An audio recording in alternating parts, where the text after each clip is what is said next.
ඒ භාග්‍යවත් වූ අරහත් වූ සම්මා සම්බුදුරජාණන් වහන්සේට අපගේ নমස්කාරය වේවා. නමෝ බුද්දාය. භාග්‍යවතුන් වහන්සේ දේශනා කරනවා නුවණ අටු ප්‍රමාදී පුද්ගලයා අනුන්ගේ ඇතකුද හොය හොයම ජීවත් වෙනවා. නොයෙකුත් වාද විවාද කරනවා. සමාජයන් රැල්ලටම ගමන් කරන්නේ එහෙම නැත්නම් තමන්ගේ ජීවිතයට සත්පුරුෂ දහමක් එකතු කරගන්නේ නැහැ. ගුණධර්මයන් පුරුදු කරගන්නේ නැහැ. ඉතින් අපි අතරින් මේ වගේ ජීවත් වෙන අය කොයිතරම් නම් ඉන්නවද?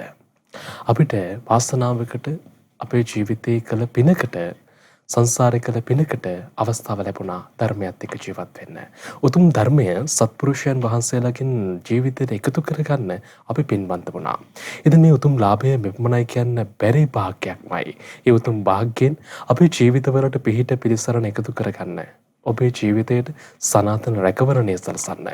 ශ්‍රද්ධා මාධ්‍යාලය ශ්‍රද්ධා රූප වාහිනිය ලක්විරක වර්ණතුලේ අපි මව්බිමට වගේම මුළු මහත් ලෝකයටම විපතක් සිද්ධ වෙච්ච වෙලාවේ හැමෝම ගෙදර ඉන්න වෙලාවේ ඉතින් අපි ආරම්භ කළා පන්සල්වල එහෙම නැත්නම් අසපුවල එහෙම නැත්නම් ආගමික ආයතනවල වැඩසටහන් නොපවැත්වෙන වකවානුවක නොපවැත්වෙන කාල සීමාවක ඔබේ ජීවිතේ රැකවරණය පිණිස උතුම් ධර්මයෙන් ඔබේ ජීවිතය සුවපත් කරන්න සතියන්ත සීල භාවනා වැඩසටහන. ඉතින් මේ සතියන්ත සීල භාවනා වැඩසටහන දැන් මාස 3කට ආසන්න කාලයක් තිස්සේ අඛණ්ඩව පවත්වනවා. ශ්‍රොතරූප වාහිනියෙන් සෑම ඉරිදා දවසකම ඔබට සජීවීකරණය කරනවා. ඉතින් අද දවසේත් අපි සූදානම් ඔබේ ජීවිතයට උපකාර පිණිස ඒ උතුම් සතියන්ත සීල භාවනා වැඩසටහන ආරම්භ කරන්න. පින්වන්ත අපගේ මහමෙවුනා භාවනා අසපුවාසී ස්වාමීන් වහන්සේ මැදිරියට වැඩම කළා. ඉතින් ස්වාමීන් වහන්සේ අපි පළමුව බොහෝමත්ම ගෞරවයෙන් নমස්කාර පූර්වකව පිළිගනිමු. සාන්තු සාන්තු සාන්තු. ඉතින් මේ කල්යාණ මිත්‍රයන් වහන්සේලා ඇසුරු කරන් ලැබීමත් සැබෑවටම වාක්‍යයක්. ගුරු දේවෝත්තම ලොකු ස්වාමීන් වහන්සේගේ අදහස් අරමුණ ඇතිව මේ වැඩසටහන් සියල්ලක්ම ක්‍රියාත්මක වෙන්නේ. ඉතින් අද දවසේදී මේ සතියන්ත සීල භාවනා වැඩසටහන බොහෝ දිනෙක ජීවිතවල හිතසුව පිණිස ශ්‍රද්ධා රූප වාහිනියෙන් මේ වගේම ලක්විරක වර්ණවිදුලියෙන් ශ්‍රද්ධා අන්තර්ජාල අවකාශය තුළින් සජීවීකරණය කරන්න වැතිබර දායකත්වයන් එකතු කරනවා. පින්වත් චන්ද්‍රා විජේසිංහ මහත්මිය, ඒ වගේම මාලි මනතුංග මහත්මිය, වසන්ත ජයසූරිය මහත්මයා, ශශිකා මැඩොක් මහත්මිය, ඒ වගේම මාලන් මැඩොක් යන පින්වතුන් සහ දහම් සඳුනි හිරුනි රොෂෙල් යන දුවදරුවන් පිරිස තමයි අද දවසේදී ප්‍රතිපර දායකත්වයෙන් එක් කරන්නේ. ඉතින් මේ පින්වතුන්ගේ දායකත්වයේ ඇතිව අද දවසේත් අපි සූදානම් අපේ ජීවිතයේ යහපත පිණිස මේ උතුම් වැඩසටහන මෙතෙන් පටන් ආරම්භ කරන්න. ඉතින් අපි හැමදෙනාම එක්ව පින්වත් ස්වාමින් වහන්සේට සමාරාධනා කරමු. උතුම් ශීලයේ අපිව පිහිටුවමින් ධර්ම දේශනාව සිදු කරන්නට අවසරයි පින්වත් ස්වාමින් වහන්සේ. සාතු සාතු සාතු. නමෝ බුද්ධාය. කවුරුත් අද මේ දවසේ ආජීව අට්ටමක සීලයේ සමාදන් වෙන්න කවුරුත් මාත් සමගම নমස්කාරය කියලා තෙරුවන් සරණ යමු. නමෝ තස්ස භගවතෝ අරහතෝ සම්මා සම්බුද්දස්ස. නමෝ තස්ස භගවතෝ අරහතෝ සම්මා සම්බුද්දස්ස. නමෝ තස්ස භගවතෝ අරහතෝ සම්මා සම්බුද්දස්ස. බුද්ධං සරණං ගච්ඡාමි. ධම්මං සරණං ගච්ඡාමි. සංඝං සරණං ගච්ඡාමි. ဒ ුතියම්පි බුද්ධං සරණං ගච්ඡාමි. ဒ ුතියම්පි ධම්මං සරණං ගච්ඡාමි. ဒ ුතියම්පි සංඝං සරණං ගච්ඡාමි. තතියම්පි බුද්ධං සරණං ගච්ඡාමි. තතියම්පි ධම්මං සරණං ගච්ඡාමි. තතියම්පි සංඝං සරණං ගච්ඡාමි. සාදු සාදු සාදු. උතුම් සීලේ සමාදන් වෙන්න කවුරුත් මං කිව්වට පස්සේ කියන්න. මම සතුන් මැරීමෙන් වැළකීම නම් වූ සතුන් මැරීමෙන් වැළකීම නම් වූ සිල්පදය සමාදන් වෙමි. සිල්පදය සමාදන් වෙමි. සොරකම් කිරීමෙන් වැළකීම නම් වූ සොරකම් කිරීමෙන් වැළකීම නම් වූ සිල්පදය සමාදන් වෙමි. සිල්පදය සමාදන් වෙමි. අබ්‍රහ්මචාරී ජීවිතයෙන් වැළකීම නම් වූ අබ්‍රහ්මචාරී ජීවිතයෙන් වැළකීම නම් වූ සිල්පදය සමාදන් වෙමි. සිල්පදය සමාදන් වෙමි. බොරු කීමෙන් වැළකීම නම් වූ බොරු කීමෙන් වැළකීම නම් වූ සිල්පදය සමාදන් වෙමි. සිල්පදය සමාදන් වෙමි. කේලාම් කීමෙන් වැළකීම නම් වූ කේලාම් කීමෙන් වැළකීම නම් වූ සිල්පදය සමාදන් වෙමි. සිල්පදය සමාදන් වෙමි. පරුස වචන කීමෙන් වැළකීම නම් වූ පරුස වචන කීමෙන් වැළකීම නම් වූ සිල්පදය සමාදන් වෙමි. සිල්පදය සමාදන් වෙමි. හිස් වචන කීමෙන් වැළකීම නම් වූ හිස් වචන කීමෙන් වැළකීම නම් වූ සිල්පදය සමාදන් වෙමි. සිල්පදය සමාදන් වෙමි. මිත්‍යා ආජීවයෙන් වැළකීම නම් වූ මිත්‍යා ආජීවයෙන් වැළකීම නම් වූ සිල්පදය සමාදන් වෙමි. සිල්පදය සමාදන් වෙමි. උතුම් තිසරණ සහිත වූ උතුම් තිසරණ සහිත වූ මාගේ මේ සීලය මාගේ මේ සීලය මේ ජීවිතයේ යහපත පිණිසද මේ ජීවිතයේ යහපත පිණිසද පරලොව සුගතිය පිණිසද පරලොව සුගතිය පිණිසද සංසාර දුකෙන් නිදහස් වීම පිණිසද සංසාර දුකින් නිදහස් වීම පිණිසද උපකාර වේවා. උපකාර වේවා. සාදු සාදු සාදු කියන මාත් සමගම නමස්කාර වේවා බුදුරුවනට සමදා බුදු හිමි සරණ යමි. නමස්කාර වේවා දම්රුවනට සමදා සදහම් සරණ යමි. නමස්කාර වේවා සංඝරුවනට සමදා මහා සංඝ සරණ යමි.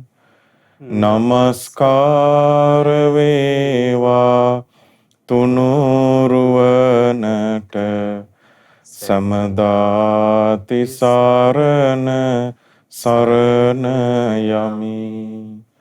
සාදු සාදු සාදු. අපගේ ගුරු දේවෝත්තම පින්වත් ලොකු ස්වාමීන් වහන්සේටත් අප සියලු දෙනාගේම නමස්කාරය වේවා. සාදු සාදු. ශ්‍රද්ධාවන්ත පින්වත්නි, මේ මනුස්ස ලෝකයේ ගැන අපි කල්පනා කළොත් මේ මනුස්ස ලෝකයේ සාමාන්‍යයෙන් අපි දකින විදිහට තියෙනවා වටින දේවල්. අපි ගත්තොත් දැන් මිනිස්සු කියනවා දියමන්ති වටිනවා, මැණික් වටිනවා, රත්තරන් වටිනවා. එතකොට මේ වටිනා කියන දේවල් මේ මනුස්ස ලෝකයේ තියෙනවා. එතකොට මේ වටිනා කියන දේවල් තිබුණට ඒ වටින දේවල් හරි දුර්ලභයි. හැමෝට මේ වටිනා කියන දේවල් ලබා ගන්න බෑ. එතකොට මේ වටින කියන දේවල් මේ සාමාන්‍ය මේ ලෝකෙ දුර්ලභයි. බුදුරජාණන් වහන්සේගේ ධර්මය කියලා කියන්නේ ඊට වඩා වටින දෙයක් මේ ලෝකේ නැහැ. රතන සූත්‍රයේ තියෙනවා යං කිංචි විත්තං ඉදවා හුරං වා සග්ගේ සුවායන් රතනං පනීතං. මේ යම්කිසි වටින දේවල් මේ ලෝකේ හෝ මේ දිව්‍ය ලෝකවල තියෙන යම්කිසි වටිනා දේවල් ගත්තත් නනෝ සමං අත්ති තථාගතේන බුදුරජාණන් වහන්සේගේ ඒ වටිනාකමට සමාන කරන්න බෑ. එතකොට මේ බුදු කෙනෙක් මේ ලෝකෙට පහළ වෙලා ධර්මයේ දේශනා කරනකොට ඒ ධර්මයේ අහන්න ලැබෙන එක තරම් වටින දෙයක්. ඒ ධර්මයේ තේරුම් ගන්න තරම් වටින දෙයක්. ඒ ධර්මය අවබෝධ කර ගැනීම වගේ වටින දෙයක් මේ ලෝකේ ආයි නැහැ. එහෙම වුණාට ඒක දුර්ලභයි. බුදුරජාණන් වහන්සේ දවසක් තමන් වහන්සේගේ නියසිල උඩට පස් ටිකක් අරගෙන කියනවා, මහණෙනි මේ ධර්මය අවබෝධ කරගෙන මේ සසරෙන් එතර වෙන්නේ, මේ භයානක සසරෙන් එතර වෙලා චතුරාර්ය සත්‍ය අවබෝධ කරගන්නේ මේ නියසිල උඩ තියෙන පස් වගේ ස්වල්ප පිරිසයි. මේ මහ පොළොවේ තියෙන පස් වගේ විශාල ප්‍රමාණයක් මේ සසරෙමයි ආපහු යන්නේ. එතකොට ඒකට හේතුව තමයි කොතරම් වටිනවා වුණත් මේ ධර්මය අවබෝධ කරගන්න පිරිස බොහෝම සුළු පිරිසක් ඉන්නේ. ඒ නිසා අපි තේරුම් ගන්න ඕනේ මේ ලැබිච්ච අවස්ථාවේ ඒ ධර්මයෙන් ප්‍රයෝජනය ගන්න. දැන් අද අපි මේ කතා කරන්නේ ලස්සන සූත්‍ර දේශනාවක් බුදුරජාණන් වහන්සේ වදාළ. එතකොට මේ සූත්‍රයේ තියෙන කරුණු අපි පුරුදු කරගත්තොත් ඒකේ ආනිශංස තියෙනවා. ඒ ආනිශංස තමයි බුදුරජාණන් වහන්සේ වදාළ, මහණෙනි මේ කරුණු හයක් තියෙනවා. ආන්ගේ කරුණු හය පුරුදු කරගත්තොත් එකිනෙකාට ප්‍රියමනාප බව ඇති වෙනවා. දැන් අපි ගත්තොත් පවුලේ පිරිස අතර හෝ වේවා, ඒ වගේම වැඩ කරන තැනක හෝ වේවා, එහෙම නැත්නම් කොහේ හරි බාහිර සමිතියක සමාගමක හෝ වේවා, එකිනෙකා අතර ප්‍රියමනාප භාවය ඇති වෙනවා නම් ඇති වෙන්නේ මෙන්න මේ කරුණු හය පුරුදු වෙලා තියෙනවා නම්. එතකොට එහෙනම් දැන් අපි කල්පනා කරොත් අද කාලේ මේ වෙනකොට ගත්තොත් පවුලේ හෝ වේවා, වැඩ කරන තැනක හෝ වේවා, බාහිර කොහේ හරි සමිතියක සමාගමක වේවා, එකිනෙකා අතර ප්‍රියමනාප භාවය තියෙනවද නැත්නම් අඩුයිද?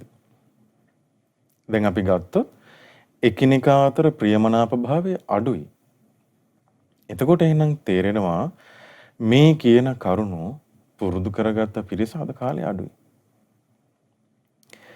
එතකොට බුදුරජාණන් වහන්සේ වදාලා එකිනෙකා අතර ගෞරවය ඇති කරලා දෙනවා.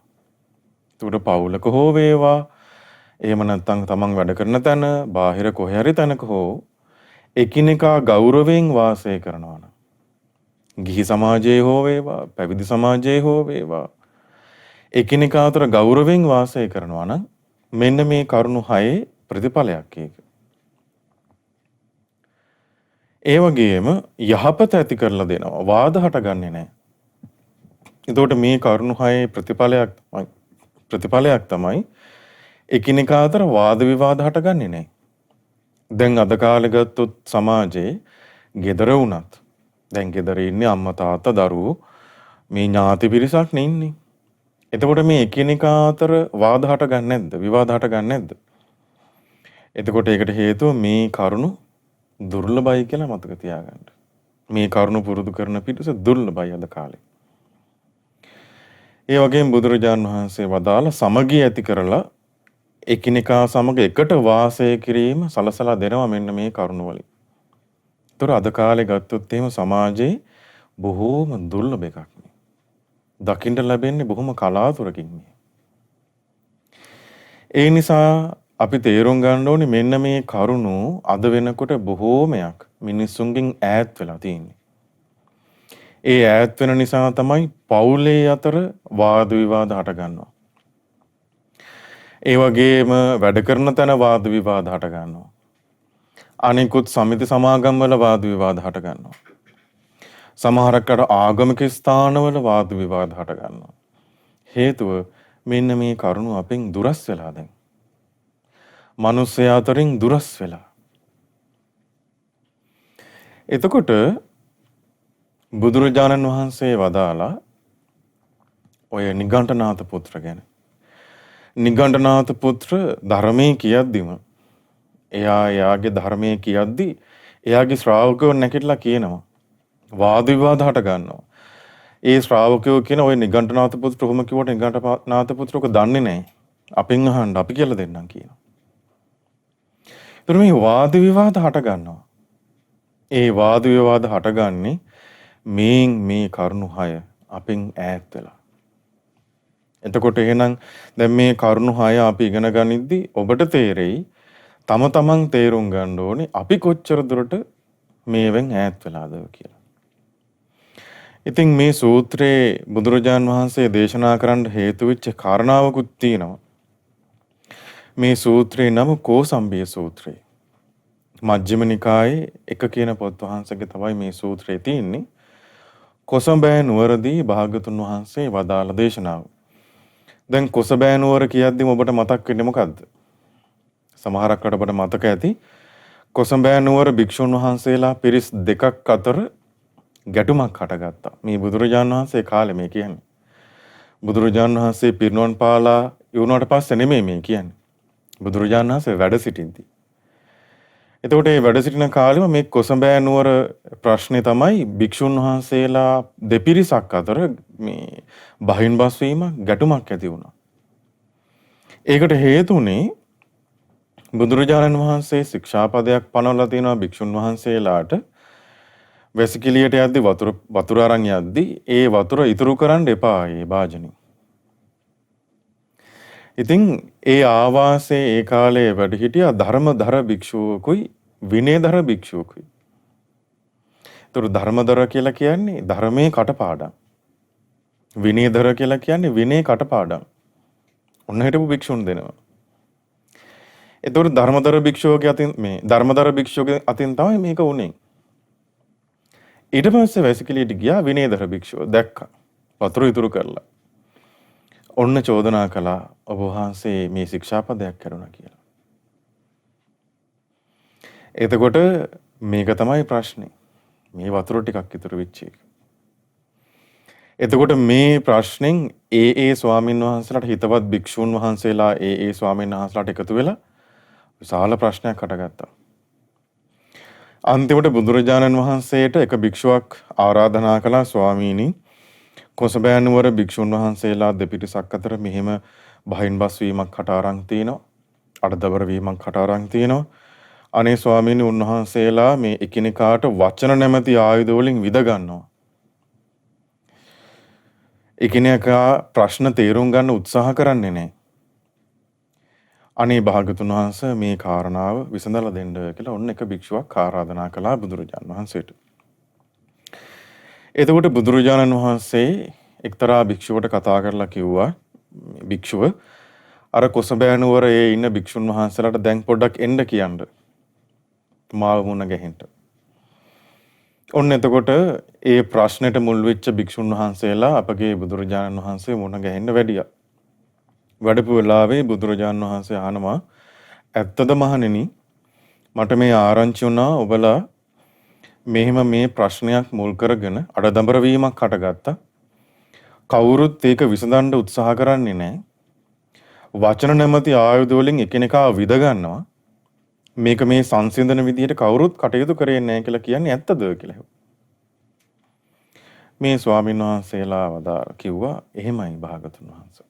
ඇත්ත කිව්වා. බුදුරජාණන් වහන්සේ අහනවා මේ භික්ෂූන්ගෙන් පින්වත් මහණෙනි ඔබ මොකද මේ ගැන හිතන්නේ? ඕගොල්ලෝ මොකද මේ ගැන හිතන්නේ?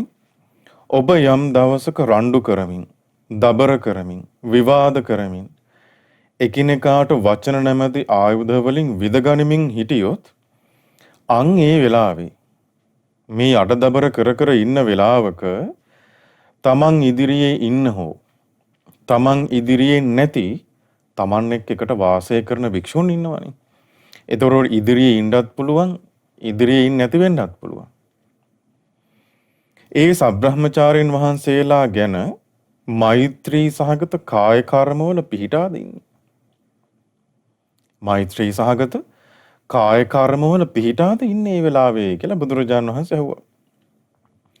ඒ වගේම මහණෙනි ඒ වෙලාවේ තමන් ඉදිරියේ ඉන්න හෝ තමන් ඉදිරියේ නැති සබ්‍රහ්මචාරීන් වහන්සේලා ගැන ඕගොල්ලන් මෛත්‍රී සහගත වචනද පාවිච්චි කරන්නේ? මෛත්‍රී සහගත වචනද ඒ වෙලාවට පාවිච්චි කරන්නේ? එහෙම නැත්නම් ඒ වෙලාවට තමන් ඉදිරියේ ඉන්න හෝ තමන් ඉදිරියේ නැති සබ්‍රහ්මචාරීන් වහන්සේලා ගැන ඕගොල්ලන්ගේ හිතේ මෛත්‍රී සහගත සිතුවිලි තියෙනවද කියලා බුදුරජාණන් වහන්සේ අහුවා. එතකොට මේ ස්වාමීන් වහන්සේලා උත්තර දුන්නා අනේ ස්වාමීනි එහෙම නැහැ. ඒ වෙලාවට අපේ මෛත්‍රී සහගත කාය කර්මත් නැහැ. මෛත්‍රී සහගත වචී කර්මත් නැහැ. මෛත්‍රී සහගත මනෝ කර්මත් නැහැ. එතකොට එහෙනම් දැන් ඔබ කල්පනා කරලා බලන්න ඔබගේ නිවසේ හෝ වැඩ කරන තැන හෝ යම්කිසි තැනක ප්‍රශ්නයක් හට අරගෙන වාද විවාද හට අරන් තියෙන වෙලාවට දැන් සමහරක් අයට වාද විවාද හටගන්නේ තමන්ගේ යාළුවොත් එක්ක. සමහරක් අයට වාද විවාද හටගන්නේ තමන්ගේ පවුලේ පිරිසත් එක්ක. සමහරක් අයට වාද විවාද හටගන්නේ තමන් එක්ක එකට වැඩ කරන පිරිසත් එක්ක. එතකොට මේ වෙලාවේ තමන්ගේ හිතේ මෛත්‍රී සහගත සිතුවිලි තියෙනවද? නැහැ. ඒ වෙලාවට මෛත්‍රී සහගත වචනද පාවිච්චි කරන්නේ? නැහැ. ඒ වෙලාවට මෛත්‍රී සහගත ක්‍රියාවන්ද කරන්නේ? නැහැ. බුදුරජාණන් වහන්සේ අහනවා මහණෙනි ඉතින් ඔබ යම් දවසක මේ විදිහට රණ්ඩු සරුවල් කරද්දී අඩදබර කරද්දී වාද විවාද කරද්දී එකිනෙකාට වචන නැමැති ආයුධ වලින් මෙහෙම විදගද්දී ඒ වෙලාවේ තමන් මෛත්‍රී සහගත කායික ක්‍රියාවක් නැත්තම් තමන් ළඟ මෛත්‍රී සහගත වචනත් නැත්තම් තමන් ඉදිරියේ ඉන්න හෝ තමන් ඉදිරියේ නැති සබ්‍රහ්මචාරීන් වහන්සේලා ගැන මෛත්‍රී සහගත වචනත් නැත්තම් ඒ වෙලාවේ ඒ වගේම තමන් ඉදිරියේ ඉන්න හෝ තමන් ඉදිරියේ නැති ඒ සබ්‍රහ්මචාරීන් වහන්සේලා ගැන මෛත්‍රී සහගත සිතුවිලිත් නැත්තම් මහණෙනි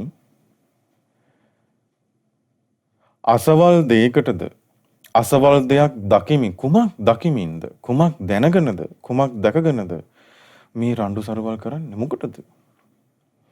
තමන්ගේ හිතේ මෛත්‍රී සහගත සිතුවිලි නැත්තම් මෛත්‍රී සහගත වචනත් නැත්තම් ඒ වෙලාවට කරන්නේත් මෛත්‍රී සහගත දේවලුත් නෙමෙයි නම් මොකටද කියලා ඔය රණ්ඩු සරුවල්?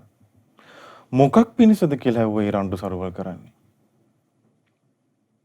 බුදුරජාණන් වහන්සේ වදාලා මහණෙනි හිස් මිනිසුනි ඔබ ඔය කරන්නේ බොහෝ කාලයක් ඔබටම අහිත පිණිස දුක් පිණිස හේතු වෙන දෙයක්. බුදුරජාණන් වහන්සේ භික්ෂුන්ට කතා කරේ හිස් මිනිසුනි කියලා. දැන් මේ හිස් මිනිසුනි කියලා කියන්නේ කාටද බුදුරජාණන් වහන්සේ? අර ධර්මදර භික්ෂුන්ටයි විනයදර භික්ෂුන්ටයි මේ කියන්නේ. ඒතර හිස්ුනේ කොහොමද උන්වහන්සේලා? දැන් ධර්මයත් කටපාඩම් විනයත් කටපාඩම්. හිස්ුනේ ඇයි? ඒ ධර්මයේ කටපාඩම් කළාට ඒ ධර්මයේ තුලින් අපි තේරුම් ගන්න ඕන දේ තේරුම් අරන්නේ. විනය කටපාඩම් කරගත්තට ඒ බුදුරජාණන් වහන්සේගේ විනය අපි දරාගෙන ඉන්න ඕනේ කාරණාව ඒ භික්ෂුන් තුළට ගිහිල්ලා නැහැ. ඒතකොට බුදුරජාණන් වහන්සේ මේ හිස් මිනිසුනේ කියලා ආමන්ත්‍රණය කරේ මේ සාමාන්‍ය පිරිසකට නෙමෙයි. හිස් මිනිසුනේ කියලා බුදුරජාණන් වහන්සේ මේ ආමන්ත්‍රණය කරේ ඇයි මේ ධර්මයෙන් වෙන්න ඕන දේ වෙලා නැහැ තමන්ගේ සිත් තුළ. ඊට පස්සේ බුදුරජාණන් වහන්සේ එතන හිටපු භික්ෂුන් වහන්සේලා ආමන්ත්‍රණය කරලා මෙන්න මේ විදිහට වදාලා මහණෙනි කරුණු හයක් තියෙනවා. ඒවා නිතරම සිහි කරන්න ඕනේ. ඒ කියන්නේ තමා තුළ මේ කරුණු හය තියෙනවද නැද්ද කියලා නිතර කල්පනාවෙන් ඉන්න ඕනේ, සිහි කරන්න ඕනේ. ඒ කරුණු හය එකිනෙකාට ප්‍රියමනාප බව ඇති කරලා දෙනවා. දැන් ඔබට මතක ඇති. ගෞරවය ඇති කරලා දෙනවා. එකිනෙකාට යහපත ඇති කරලා දෙනවා. වාද විවාද හටගන්නේ සමගිය ඇති කරලා එකිනෙකා සමග එකට වාසය කරන්න උදව් වෙනවා. මෙන්න මේ කරුණු හය. එතකොට මතක තියාගන්න පින්වත්නි මේ කරුණු හය අතිශය දුර්ලභ කරුණු හයක්. මේ කරුණු හය බුදුරජාණන් වහන්සේ නමකගෙන් හැර ඒ බුදුරජාණන් වහන්සේගේ ශ්‍රාවකයෙකුගෙන් හැර වෙන කිසිම කෙනෙකුගෙන් අහන්න ලැබෙන දෙයක් නෙමෙයි. ඔබට මතක ඇති මක්කලී ගෝසාල. මක්කලී ගෝසාලගේ ධර්මයේ තමයි එයා කිව්වා මේ හම්බෙන මිනිස්සයාට ගංගානංගක පටන් ගන්න තැන ඉඳන් ගංගානංගන් ඉවරන තැන දක්වාම හම්බෙන මිනිස්සයාට මේ පිහියෙන් යනගෙන මරාගෙන ගියාට කිසි පවක් සිද්ධ වෙන්නේ නැහැ. කිසි ප්‍රශ්නයක් වෙන්නේ නැහැ. ඒකට එහෙම ධර්මයක් ඒ කාලේ තිබුණා බුදුරජාණන් වහන්සේ කාලේ. ඒතර මේ කියන කරුණු බුදුරජාණන් වහන්සේගේ ශාසනයකින් හැර වෙන කොහෙන්වත් අපිට ඇහෙන්නේ නැහැ. ඒතරම් වටිනා කරුණු හයක් මේ කරුණු හය. බුදුරජාණන් වහන්සේ ඒ කරුණු හයින් පළවෙනි කාරණාව වදාලා පින්වත් මහණෙනි තමන් ඉදිරියේ හිටියත් කවුරු හරි තමන් ඉදිරියේ හිටියේ නැතත් ඒ තමන් එක්ක එකට ඉන්න පිරිස ගැන මෛත්‍රී සහගත කායික ක්‍රියාවල පිහිටා සිටින්න ඕනේ. ඒතර මොකද්ද පළවෙනි කාරණාව? තමන් ඉදිරියේ පිරිස ඉන්නත් පුළුවන්. තමන් ඉදිරියේ පිරිස නැති වෙන්නත් පුළුවන්. හැබැයි තමන් තුල මෛත්‍රී සහගත කාය කර්ම තමන් පුරුදු කරන්න ඕනේ. එතකොට දැන් භික්ෂුන් වහන්සේලා සම්බන්ධයෙන් මෛත්‍රී සහගත කාය කර්ම කියලා ගත්තොත් විශාල ප්‍රමාණයක් තියෙනවා. භාගතුන් වහන්සේ වදාලා මේ වත්පිළිවෙත් ආභිසමාචාරික වත තියෙනවා භික්ෂුන් වහන්සේලාට. එතකොට ඉස්සර භික්ෂුන් වහන්සේ නමක් ඒ තමන් ආවාසිකව ඉන්නවනම් ඒ භික්ෂුන් වහන්සේට තියෙනවා වතක්. තමන් ආගන්තුකව වඩිනවා නම් භික්ෂුන් වහන්සේට වතක් තියෙනවා. පිණ්ඩපාතේ වඩිනවා නම් ඒ භික්ෂුන් වහන්සේ වඩින්න ඕනේ පිළිවෙලක් තියෙනවා. එතකොට මේ ඒ වගේම තමන් ගුරුවරයෙක් ළඟ ඉන්නවා නම් ඒ ගුරුවරයා උදෙසා තමන් විසින් සිද්ධ කරන්න ඕනේ වත් පිළිවෙත් තියෙනවා. තමන් උපාධ්‍යයන් වහන්සේ ළඟ ඉන්නවා නම් ඒ උපාධ්‍යයන් වහන්සේ උදෙසා කරන්න ඕනේ වත් පිළිවෙත් තියෙනවා. එතකොට මේ පැවිදි වූ භික්ෂුවකට මේ වත්පිළිවෙත් තමයි මෛත්‍රී සහගත කාය කර්ම කියලා කියන්නේ. එතකොට ගිහි ගෙදර ඉන්න ඔබට මෛත්‍රී සහගත කාය කර්ම කියලා කියන්නේ මොනවද? දැන් පවුලේ ගත්තොත් එහෙම ඒ පවුලේ ඉන්න පිරිස එකිනෙකාට උදව් කරගන්නවා. දැන් ගෙදර අම්මා ගත්තොත් එහෙම අම්මා ඒ ගෙදර ඉන්න පිරිසට රසයට කෑම ටිකක් හදනවා. මෛත්‍රී සහගත කාය කර්මය. ඒ ගෙදර පිරිස එකතු වෙලා ඒ ගේ අස්පස් කරගන්නවා. මෛත්‍රී සහගත කාය කර්ම. ඒ වගේම තමන් වැඩ කරන තැන ගත්තොත් අනිත් අයට උදව් කරනවා. උපකාර කරනවා. මෛත්‍රී සහගත කාය කර්ම. එතකොට මේ විදිහට මෛත්‍රී සහගත කාය කර්ම තමන් ඉදිරියේ කවුරු හරි හිටියත් තමන් ඉදිරියේ කවුරු හරි නැතත් එයා කරනවා. දැන් සමහරක් විට අද කාලේ සමාජයේ ගත්තොත් එහෙම අද කාලේ සමාජයේ ඉන්න බොහෝ පිරිසක් මේ මායාවෙන් ජීවත් වෙන්නේ. තමා තුල තියෙන එකක් බාහිරට පෙන්වන්නේ තව එකක්. ඒ නිසා බොහෝ පිරිසක් ඉන්න පුළුවන් තමන් ඉදිරියේ කවුරු හරි ඉන්නවනම් ඔන්න මේ වත්පිළිවෙත් කරනවා මෛත්‍රී සහගත කාය කර්ම කරනවා. හැබැයි තමන් ඉදිරියේ කවුරුත් නැත්තම් තමන්ගේ ඇත්ත ස්වභාවය එතකොට තමයි එළියට එන්නේ. දැන් මේ කියන්නේ බුදුරජාණන් වහන්සේ හැම කාරණාවක් නෙමෙයි. තමන් ඉදිරියේ කෙනෙක් හිටියත් තමන් ඉදිරියේ කෙනෙක් නැතත් එයා මෛත්‍රී සහගත කාය කර්ම කරනවා. දෙවනි කාරණාව බුදුරජාණන් වහන්සේ වදාලා තමන් ඉදිරියේ කවුරුත් හිටියත් තමන් ඉදිරියේ කවුරුත් නැතත් මෛත්‍රී සහගත වචන පාවිච්චි කරනවා. එතකොට එයා මේ වචනේනොත් එයා පාවිච්චි කරන වචන මෛත්‍රී සහගත දේවල්. මේ වචනේ ගැන බුදුරජාණන් වහන්සේ දේශනා කරද්දී ලස්සන පාළි වචන ටිකක් තියෙනවා. අපි කතා කළ යුතු වචන. දැන් අද මේ පිඟුතුන් සමාදන් වුණානේ ශික්ෂාපදයක් පරුස වචන කතා කරන්නේ නැහැ කියලා.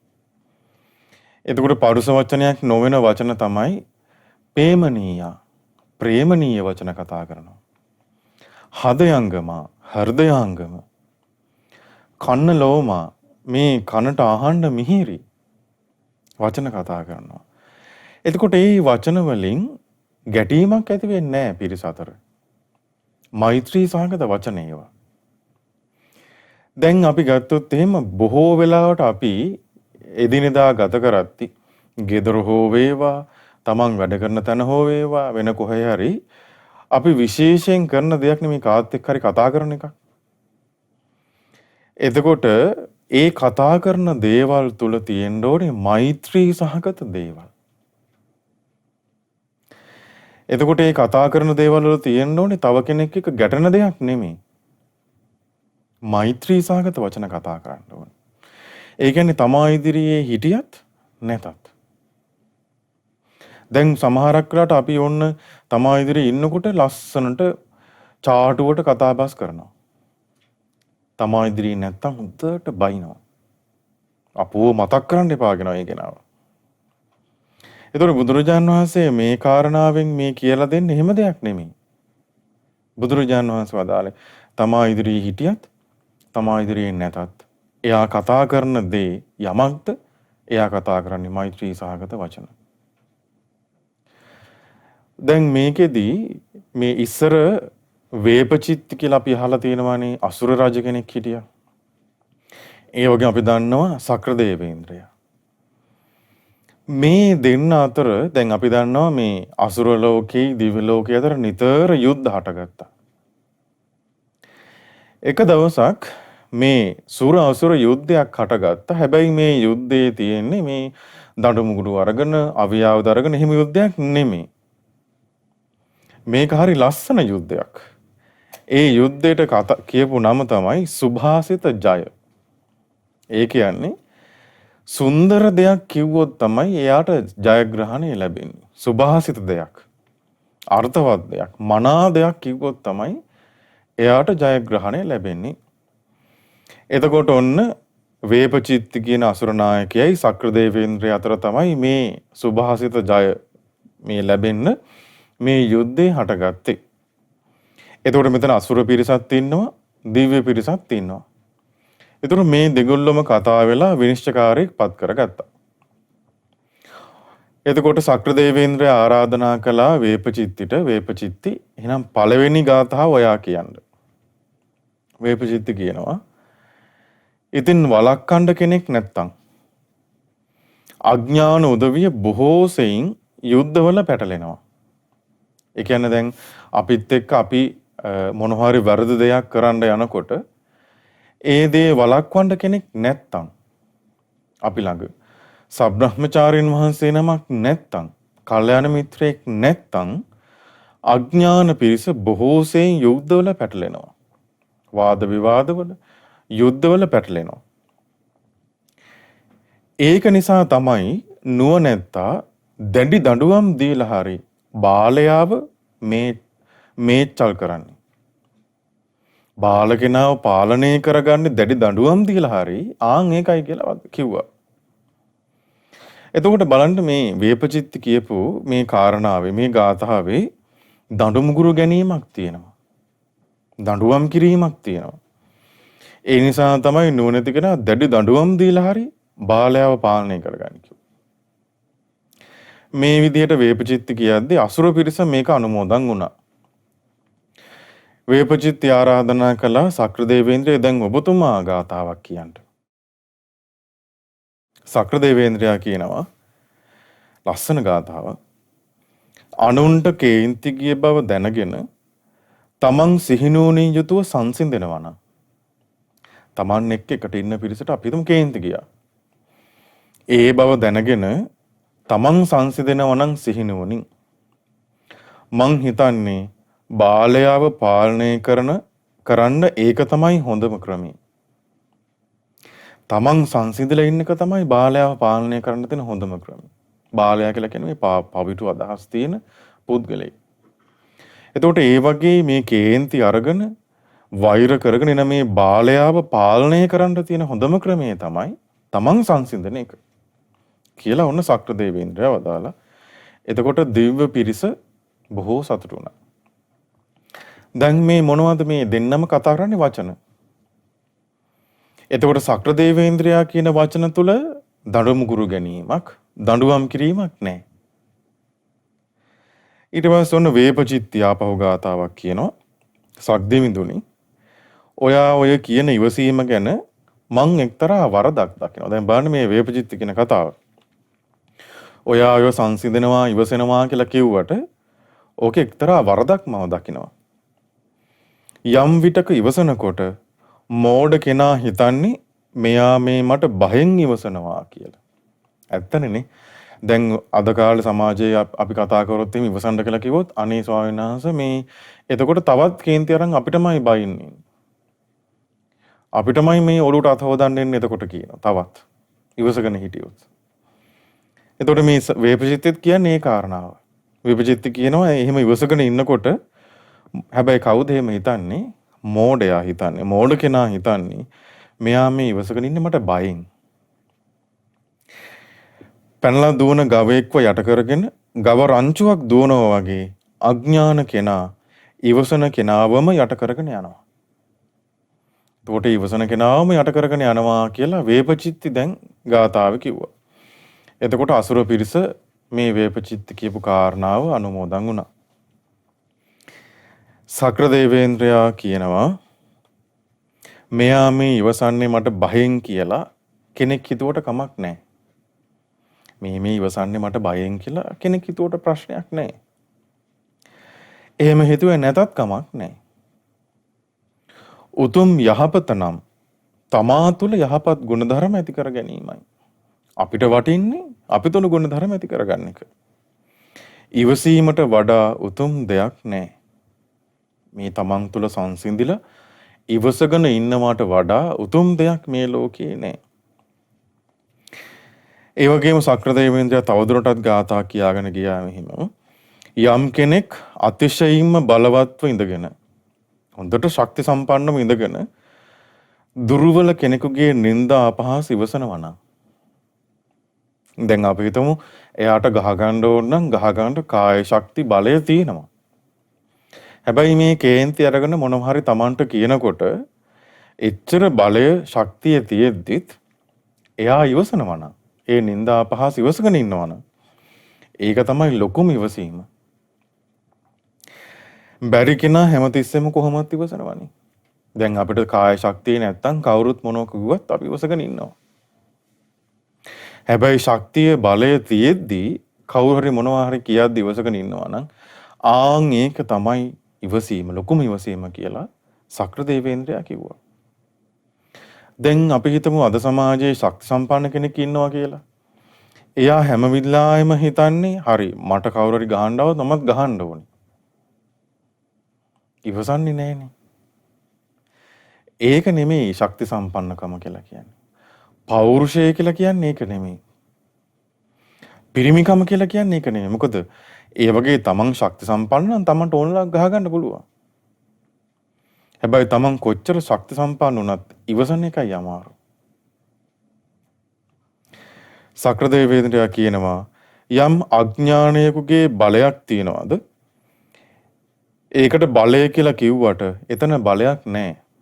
ඒ කාය ශක්තිය වගේ ශක්තියක් අඥාන කෙනෙකුට තිබ්බට එයාට ඇත්තටම බලයක් නැහැ එයාට. ධර්මයේ තුල සුරැකී ඉන්න කෙනාගේ ඉවසීම අභිභවා කියන්න දෙයක් නැහැ. ඒ ඉවසීම අභිභවා යන්න දෙයක් නැහැ මේකේ. යම් කෙනෙක් හරි ලස්සන ප්‍රකාශයක් මේක. යම් කෙනෙක් කිපෙන කෙනාට පෙරලා කිපුණොත් ඔන්න කේන්ති අරගෙන කෙනෙක් එනවා බයිනවා. අපි එයාට බයිනවා නම් අපිත් කේන්ති ඇති කරගන්නවා නම් ඒකෙන් පාඩුව සිද්ධ වෙන්නේ තමාටමයි. කේන්ති ගිය කෙනාව හඳුනගෙන ආපහු එයාට පෙරලා කිපෙන්නේ නැත්තම් එයා තමයි ජය ගන්න දුෂ්කර වූ යුද්ධය ජයගන්නේ. මේ අපි මේ කරන දුෂ්කර යුද්ධයක් තියෙනවා මේ කෙලෙස් සටනක්. ඒක තමයි මේ ලෝකයේ තියෙන දුෂ්කරම අමාරුම ජය ගන්න අමාරුම යුද්ධය. එතකොට මේ දුෂ්කරම යුද්ධය ජයගන්නේ කේන්ති ගිය කෙනාව හඳුනගෙන එයාට පෙරලා කිපෙන්නේ නැති කෙනා. සක්‍ර දේවේන්ද්‍රයා කියනවා අනුන් කිපුණු බව දැනගෙන තමන් සිහිනුවණින් සංසිඳනවා නම් තමාටත් අනුන්ටත් දෙපැත්තටම යහපත සලසා ගන්නවා. අන්න ඒ කෙනා Tamanටත් අනුන්ටත් දෙපැත්තටම යහපත පිණිසයි එයා කටයුතු කරන්නේ කියලා. තමාටත් අනුන්ටත් දෙපැත්තටම සිත සලසන කෙනා ගැන ධර්මයේ අදක්ෂ කෙනා හිතන්නේ මෙයා මෝඩෙක් කියලා. ඒ විදිහට ඉවසනවා නම් කෙනෙක්, කේන්ති ගන්න නැත්තම් කෙනෙක්, මේ අඥාන ධර්මයේ අදක්ෂ පිරිස හිතන්නේ එයා මෝඩෙක් කියලා. එතකොට දිව්‍ය පිරිස මේ සක්‍රදේවේන්ද්‍රයා මේ කියපු මේ ගාථා ටික හරි සතුටින් අනුමෝදන් වුණා. එතකොට ඔන්න දැන් විනිශ්චය කරන වෙලාව. දැන් මේ දෙන්නම තමන් මේ වචන පාවිච්චි කළේ, කතා කරේ. තමන් දන්න දෙයක් කිව්වා මේ වචන පාවිච්චි කළේ. දැන් මේ යුද්ධය මොකද්ද? සුභාසිත ජය. එතකොට ඔබ හිතන්නේ කවුද සුභාසිත දෙයක් කිව්වේ? ලස්සන මේ ලෝකයට අර්ථවත් දෙයක් කිව්වේ වේපචිත්තද සක්‍රදේවේන්ද්‍රයාද? මේ යුද්ධෙන් ජයගත්තේ සක්‍රදේවේන්ද්‍රයා. මේ විනිශ්චයකාරතුමා කියනවා වේපචිත්ති අසුරේන්ද්‍රයා ගාථාවන් කිව්ව තමයි. නමුත් ඒ ගාථාවලින් දඬුවම් කිරීමක් ගැන කියවෙනවා. අවියාවුද ගැනීමක් ගැන කියවෙනවා. මෙහෙමයි දඬුවම් කරන්න, මෙහෙම රණ්ඩුව, මෙහෙම කෝලහල කියලා කියවෙනවා. සක්‍රදේවේන්ද්‍රයාත් ගාථා කිව්ව තමයි. නමුත් ඒ ගාථාවල දඬුවම් කිරීමක් ගැන කියවෙන්නේ නැහැ. අවියාවුද ගැනීමක් ගැන කියවෙන්නේ නැහැ. දඬුවම් නොකරන්නේ මෙහෙමයි, ඉවසන්නේ මෙහෙමයි. රණ්ඩු නොකරන්නේ මෙහෙමයි, කලකෝලහල නවත්තන්නේ මෙහෙමයි කියලායි කිව්වේ. ඒ නිසා මේ යහපත් වචන වලින් ජය ලැබෙන මේ යුද්ධෙන් ජයගන්නේ සක්‍රදේවේන්ද්‍රයා. එතකොට එහෙනම් කවුද අකමැති ජය ගන්නනේ? එතකොට අපි අතර වුණත් මේ සමාජයේ හෝ පවුලේ හෝ සැබෑම ජයක් ගන්න නම්, සැබෑම ජයක් අත්විඳින්න කැමති නම් කොහොමද කරන්න තියෙන්නේ? ඉවසන්නයි තියෙන්නේ. ඉවසන්නේ කියලා කියන්නේ එයා පරාජයටපත් වුණා. අපි හිතමු පවුලේ කියලා. එක්ක ස්වාමි පුරුෂයා හිතනවා මම තමයි අධිපති. අනික් කට්ටිය එයා පාගගෙන ඉන්න හදනවා. වැඩ කරන තැන හිතමු කවුරු කෙනෙක් කියනවා මම තමයි අධිපති. අනික් කට්ටිය පාලනය කරගෙන ඉන්න හදනවා. ඒක මේ ලෝකේ ඕන කෙනෙකුට කරන්න පුළුවන් දෙයක්. මේ ලෝකේ දුර්ලභ දේ, කරන්න අමාරු දේ තමයි ඉවසන එක. ඒ නිසා අපිත් පුරුදු වෙන්න ඕනේ එහෙනම් වචන කතා කරද්දී මෛත්‍රී සහගත වචන කතා කරන්න. ඒ මෛත්‍රී සහගත වචන කතා කරද්දී එකිනෙකා අතර ප්‍රියමනාප භාවය ඇති වෙනවා. ගෞරවය ඇති වෙනවා. රණ්ඩු සරුවල් ඇති වෙන්නේ නැහැ, වාද විවාද ඇති වෙන්නේ නැහැ. සමගියේ පිණිස, පිරිසක් එකට ඉන්න පිණිස තමයි ඒක හේතු වෙන්නේ. හැබැයි වැඩේ කියන්නේ මේ කරුණු අද වෙනකොට අතිශය දුර්ලභයි. පවුලක් ගත්තොත්, ඒ පවුලේ ගත්තත් මේක දුර්ලභයි. වැඩ කරන තැනක ගත්තොත්, වැඩ කරන තැන මිනිස්සු අතර මේ කරුණු නැහැ. බාහිර සමාජයේ ගත්තොත්, ඒ සමාජයේ මේ කරුණු නැහැ. ඒ නිසා එකිනෙකා අතර ප්‍රියමනාප භාවය ඇති වෙන්නේ නැහැ. ගෞරවය ඇති වෙන්නේ නැහැ. වාද විවාද සංසිඳෙන්නේ නැහැ. සමගිය ඇති වෙන්නේ නැහැ. ඊළඟ කාරණාව බුදුරජාණන් වහන්සේ වදාලා යම් කිසි කෙනෙක් තමා ඉදිරියේ හිටියත් නැතත් සබ්‍රහ්මචාරීන් වහන්සේලා ගැන, තමන් එක්ක එකට ඉන්න පිරිස ගැන මෛත්‍රී සහගත සිතුවිලි පවත්වනවා. එයා හිතන්නේ මෛත්‍රී සහගත දේවල්. එයා තව කෙනෙක්ගේ අඩුපාඩු හිත ඉන්නේ නැහැ. එයා තව කෙනෙක් මට බැන්න, මට ගැහුවා, මාව පරාජය කළා කී හිත හිතා ඉන්නේ නැහැ. මොකද බුදුරජාණන් වහන්සේ වදාළ කෙනෙක් හිත හිතා ඉන්නවා නම් අක්කෝච්චි මං, අවදි මං, අජිනි මං අහසිමි. මෙයා මට බැන්නා, මෙයා මට පහර දුන්නා, මෙයා මාව පරාජය කළා. මේ විදිහට හිත හිතා ඉන්නවා නම් ඒගොල්ලෝ අතර ඇතිවෙන මේ කෝලහලය සංසිඳෙන්නේ නැහැ. ඒක බොහෝ කාලයක් ඇදී යනවා. හිතේ තියෙනවා ඒක. හැබැයි කෙනෙක් හිතන්නේ නැත්තම් මෙයා මාට ගැහුවා, මට පහර දුන්නා, මාව පරාජය කළා, මං සතු දේ පැහැරගත්තා කී හිත ඉන්නේ නැත්තම් ඒ ඇති වෙන හිතමනාප කලකෝලහල දුර වෙලා යනවා. දැන් පින්වත්නි, අපි කල්පනා කරලා බැලුවොත් මේ සමාජයේ, බාහිර සමාජයේ අපිට ලබන්න පුළුවන්ද මේ දේවල්? කවුරුත් මට බනින්න එපා. කවුරුත් මා සතු දෙය හොරෙන් ගන්න එපා. කවුරුත් මාත් එක්ක වාද විවාද වල පැටලෙන්න දෙන්න එපා කියලා අපිට ලබන්න පුළුවන් ඒ වගේ දේවල්? බෑනේ. එතකොට එහෙනම් මේ මෛත්‍රී සහගත කාය කර්ම, මෛත්‍රී සහගත වචී කර්ම, මෛත්‍රී සහගත මනෝ කර්ම පුරුදු වෙන්න ඕනේ කවුද? අපිමයි. තමන් පුරුදු වෙන්න ඕනේ. බාහිර සමාජයේ මේවා තිබ්බත් නැතත් අපි පුරුදු වෙලා තියෙන්න ඕනේ මේ විදිහට ඉවසන්න. එතකොට බලන්න මේ කරුණු 6න් කරුණු 3ක්ම බුදුරජාණන් වහන්සේ වදාළේ මෛත්‍රිය සම්බන්ධව. ඒකට හේතුව මොකද්ද? අද කාලේ අපි ගත්තොත් එහෙම හැම වෙලේම රාගයේද බොහෝ වෙලාවට වැඩි ද්වේෂයේද? දැන් පවුලේ අතර ප්‍රශ්න ඇති වෙන්නේත්. එහෙම නැත්නම් වැඩ කරන තැන්වල ප්‍රශ්න ඇති වෙන්නේ. රටවල් අතර යුද්ධ ඇති වෙනවා. මේ ආදරය නිසාද මේ ඇති වෙන්නේ? ද්වේෂය නිසා.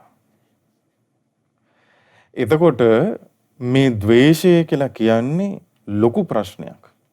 බුදුරජාණන් වහන්සේ වදාලා අපේ හිතේ රාගය තියෙනවා, ද්වේෂයක් තියෙනවා, මෝහයක් තියෙනවා. මේ කරුණු තුනෙන් රාගයේ නිසා වෙන්න පුළුවන් කර්මවල විපාක තරමක් දුරට අඩුයි අනිත් දෙකට සාපේක්ෂව. හැබැයි ද්වේෂය නිසා අපි කරන කර්ම වලින් අතිශය භයානක විපාක එන්න පුළුවන්. ඇයි? කෙනෙක් ද්වේෂය නිසා තමයි අම්මා තාත්තා ඝාතනය කරන්නේ. ද්වේෂයෙන් තමයි රහතන් වහන්සේලා ඝාතනය කරන්නේ. ද්වේෂයෙන් තමයි බුදුරජාණන් වහන්සේගේ ශරීරයේ ලේ සොලවන්නේ. ද්වේෂයෙන් තමයි සංඝ භේදය කරන්නේ. ආනන්තරී පාප කර්ම පහම වෙන්න පුළුවන් ද්වේෂය නිසා. එතකොට මේ ද්වේෂය නිසා වෙන්න පුළුවන් විපාක අතිශය භයානකයි. ඒ වගේම තමයි මිත්‍යා දෘෂ්ටිය නිසාත් වෙන්න පුළුවන් විපාක අතිශය භයානකයි. ඒකට මේ ද්වේෂය කියලා කියන්නේ මේ ලොකු ප්‍රශ්නයක් අද කාලේ. එතකොට මේ ද්වේෂය එන්න අපිට මේ ද්වේෂය ඇති වෙන්න නොයෙක් දේවල් බලපානවා.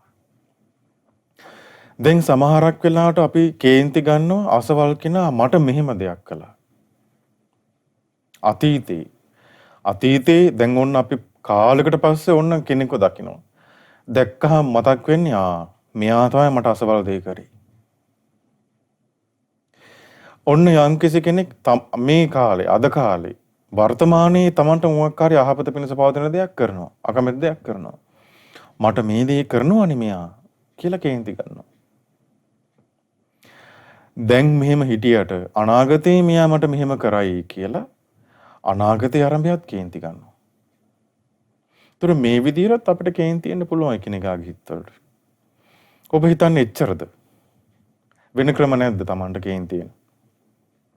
තව තියෙනවා. ඒ තමයි තමන්ගේ යාළුවෙක් ඉන්නවා, ඥාතියෙක් ඉන්නවා, පවුලේ කෙනෙක් ඉන්නවා. තමන් ආදරය කරන, තමන් කැමති කෙනෙක් ඉන්නවා. ඒ කෙනාට කවුරු හරි අතීතේ කරදරයක් කරලා තියෙනවා. ඔන්න දකින්න එයාව. මොකද වෙන්නේ? මෙයා තමයි අසවල් කෙනාට මේ කරදරේ කළේ කියලා අන්න අසවල් කෙනාට ආයි කේන්ති ගන්නවා.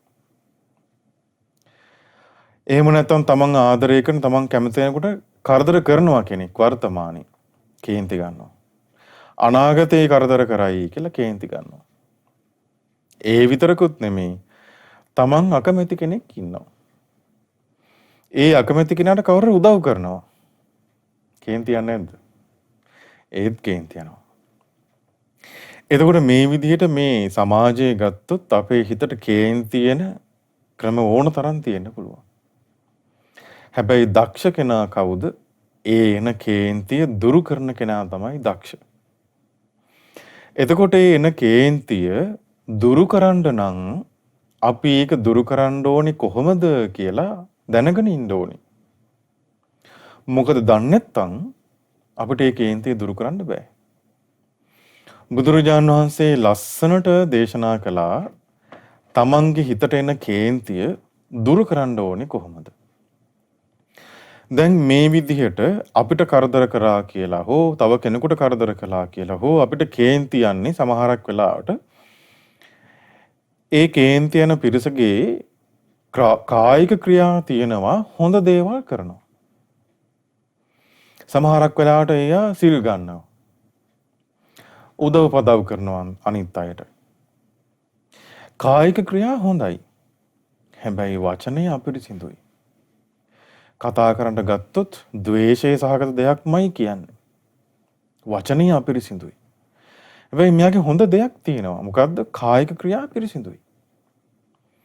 බුදුරජාණන් වහන්සේ වදාලා ඒ වගේ පිරිසක් කෙරෙහි ඇතිවෙන ද්වේෂය දුරු කරන්න නම් අර අපිරිසිදු වාචසික ක්‍රියා ගැන හිතන්න එපා. අපි නිතර හිතන්න ඕනේ මොකද්ද? එයාගේ අර පිරිසිදු කායික ක්‍රියා ගැනයි හිතන්න ඕනේ. එයා මෙහෙම අනිත් අයට උදව් කරනවා, සිල්වත් වෙන්න උත්සාහ කරනවා කියලා එයාගේ පිරිසිදු කායික ක්‍රියා ගැන තමයි හිතන්න ඕනේ. හරියට බුදුරජාණන් වහන්සේ උපමාවක් වදාලා දැන් ඉස්සර භික්ෂුන් වහන්සේලා සිවුරු පිණිස රෙදි හොයාගත්තේ මේ කනත්තේ දාලා ගිය ඒ මිනියක් ඔතලා තියෙන සිවුරු මේ රෙදි. එතකොට සමහරක් වෙලාවට ඒ පාංශකූල රෙදි කෑලි ගන්න යනකොට ඒ මිනිය කුණු වෙලා ඕජස් ගලනවා.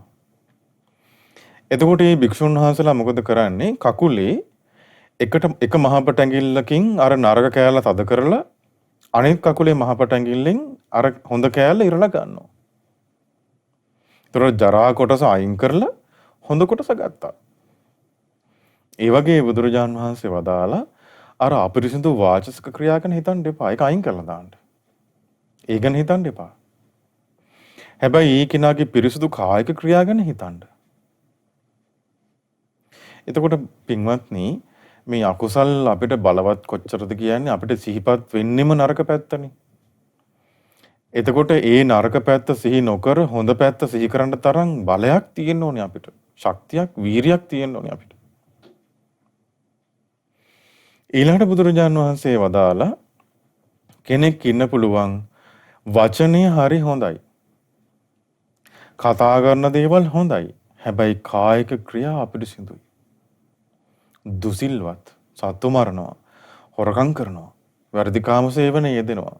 කායික ක්‍රියා අපිරිසිදුයි. හැබැයි මිනිස්සුන්ට මොන හරි කරදරයක් වුණාම මේගොල්ලෝ හොඳ දේවල් කියලා සිත සනසනවා. නපුරු වචන කතා කරන්නේ නැහැ, බොරු කියන්නේ නැහැ. වචනේ පිරිසිදුයි. බුදුරජාණන් වහන්සේ වදාලා එයාගෙත් අපි හිතන්න ඕනේ අර පිරිසිදු වාචසික ක්‍රියා ගැන. අර අපිරිසිදු කායික ක්‍රියා ගැන අත්හරින්න ඕනේ. බුදුරජාණන් වහන්සේ වදාලා ඔන්න පොකුණක් තියෙනවා. මෙතනට එනවා මේ පොකුණ දියසෙවල් වලින් එක එක මේ පරඬල් වලින් නොයෙක් දේවල් වලින් වැහිලා මේක තියෙන්නේ. එතකොට මේ පොකුණ ළඟට එනවා බොහෝ වෙලාවක් වතුර ටිකක් බොන්න නැතිව හිටපු මිනිස්සෙක්. බොහෝ පිපාසයෙන් ඉන්න මිනිස්සෙක් මෙතනට එනවා. එයා මොකද කරන්නේ? අර පොකුණේ උඩ තියෙන අර දියසෙවල් පරඬල් ටික අයින් කරලා අර පිරිසිදු වතුර ටික බොනවා. ඒතර ඒ අනවශ්‍ය ටික අයින් කරලා අර පිරිසිදු යමක් තියෙනවනේ ඒක ගත්තා. ආන් ඒ වගේ එයාගේ අපිරිසිදු කායික ක්‍රියා ගැන අයින් කරලා ඒ ගැන හිතන්නේ නැතුව පිරිසිදු වචන ගැන හිතන්න කිව්වා. ඊළඟට බුදුරජාණන් වහන්සේ වදාලා කෙනෙක් ඉන්න පුළුවන් අපිරිසිදු කායික ක්‍රියාවක් තියෙනවා. අපිරිසිදු වචනක් තියෙනවා. හැබැයි එයා කලින් කලට හොඳ දේවල් කරනවා. භාවනා කරනවා. මිනිස්සුන්ට උදව් කරන කාලෙන් කාලෙට. හැමදාම නෙමෙයි. එතකොට එයා ගැන වුණත් අපි ඇති වෙන ද්වේෂයනේ අත්හරින්න ඕනේ. බුදුරජාණන් වහන්සේ වදාලා ඔන්න මේ ග්‍රීෂ්ම කාලේ වතුර නැහැ කොහෙවත්. හැබැයි ඔන්න මේ වතුර චූට්ටක් තියෙනවා මේ හරක් අඩියක. ඒ කියන්නේ හරකෙක් ඇවිදපු තැනක ඒ වලේ ඒ හරකගේ අඩිය තියෙන ඒ වලේ වතුර චුට්ටක් තියෙනවා. දැන් මේ වතුර ටික අපි අතින් ගන්න ගියොත් කැළඹෙනවා වතුර.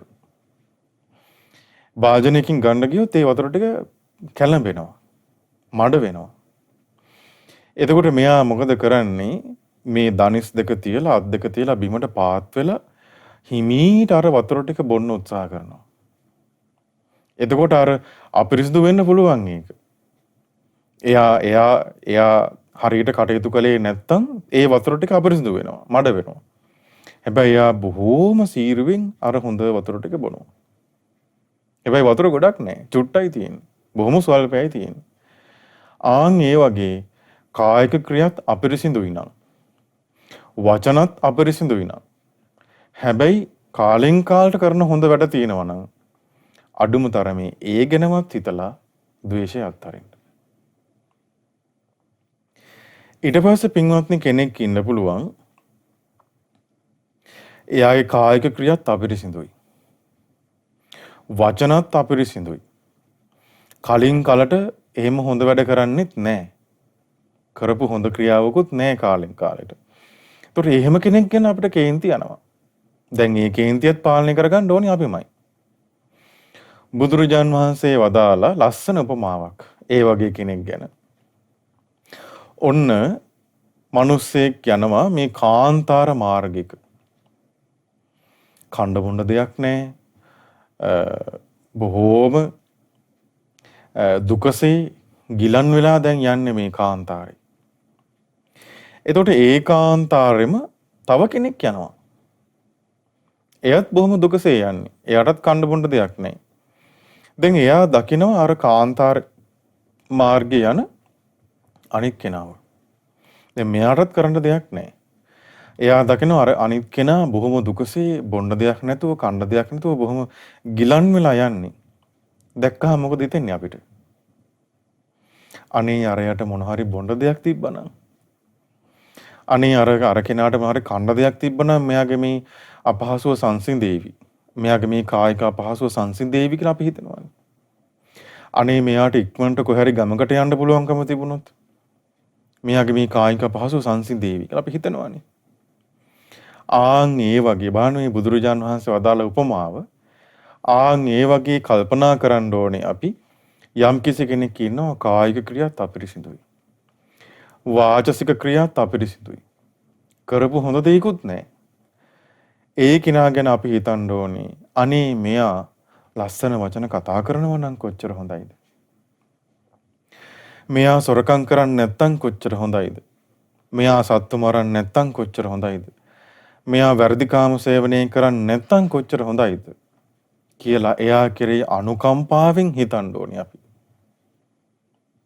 අනේ මෙයා මේ බොරු කියන එක අත්හරිනවා නම්, මෙයා මේ කේලම් කී මේ කොටවන එක අත්හරිනවා නම් කියලා එයා ගැන හිතන්න ඕනේ අපි අන්නේ විදියටයි අනුකම්පාවෙන්. සමහර ඉන්නවා කායික ක්‍රියාත් පිරිසිදුයි, වචනයත් පිරිසිදුයි, හොඳ දේවලුත් ඕන තරම් කරනවා.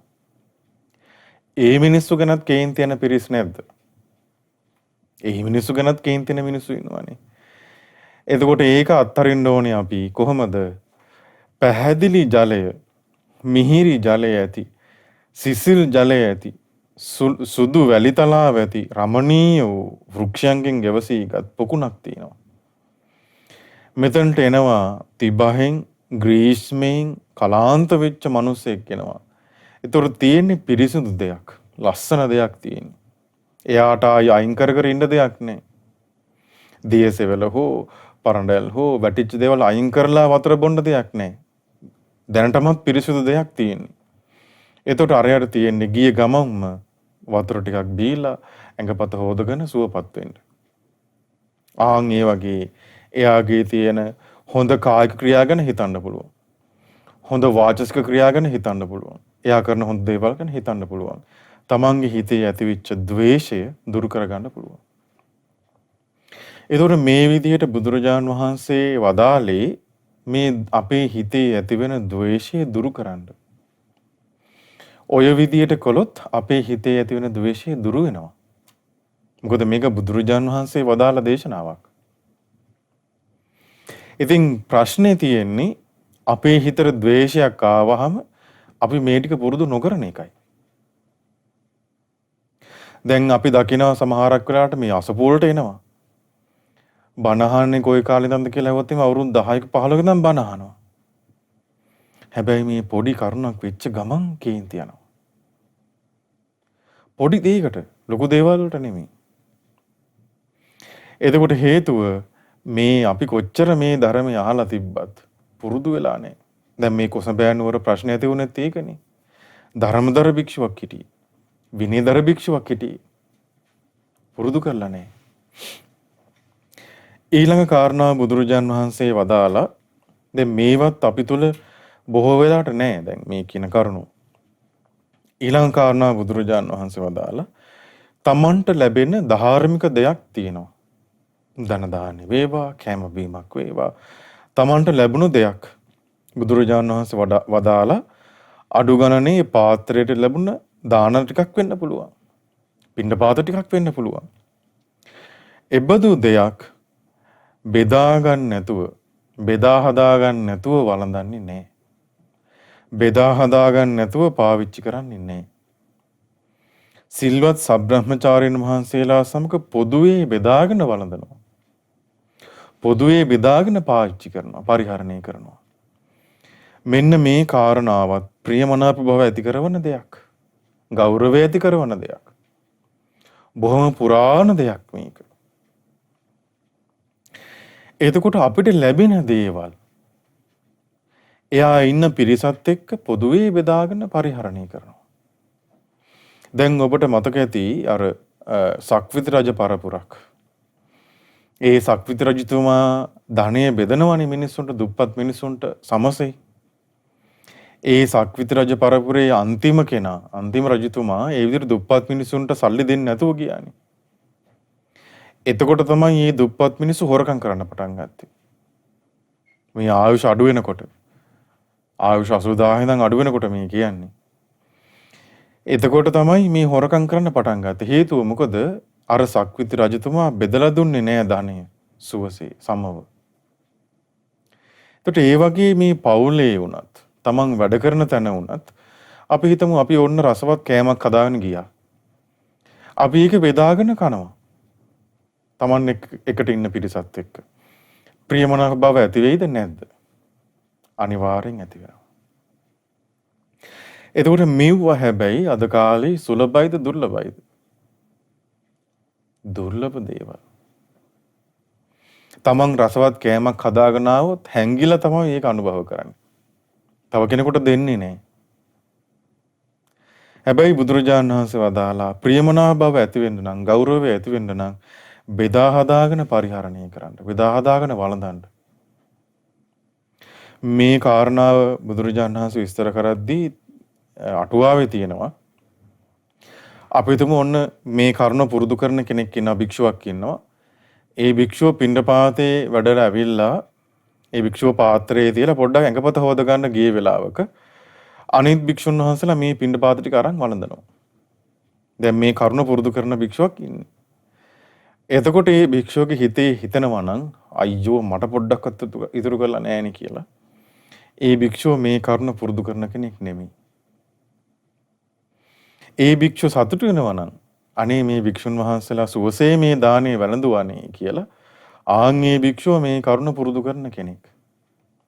එතකොට එහෙමට මේ කරුණ පුරුදු කරන්න ඕනේ. ඊළඟට බුදුරජාණන් වහන්සේ වදාලා යම් කිසි කෙනෙක් දැන් අපි පිරිසක් එකට ඉන්නකොට ඒ ඉන්න පිරිස අතර සීලයෙන් සමාන වෙනවා. ඒ එකට ඉන්න පිරිස අතර කයෙන් වචනයෙන් අපි සංවර වෙන එක සමානව සංවර වෙනවා ඒ පිරිසත් එක්ක. අපගේ ඒ සීලය ඒ කියන්නේ කැලල් නැති, paludu වෙලා නැති පිරිසිදු සීලයකින් එයා අනිත් පිරිසත් එක්ක සීලයෙන් සමාන වෙනවා.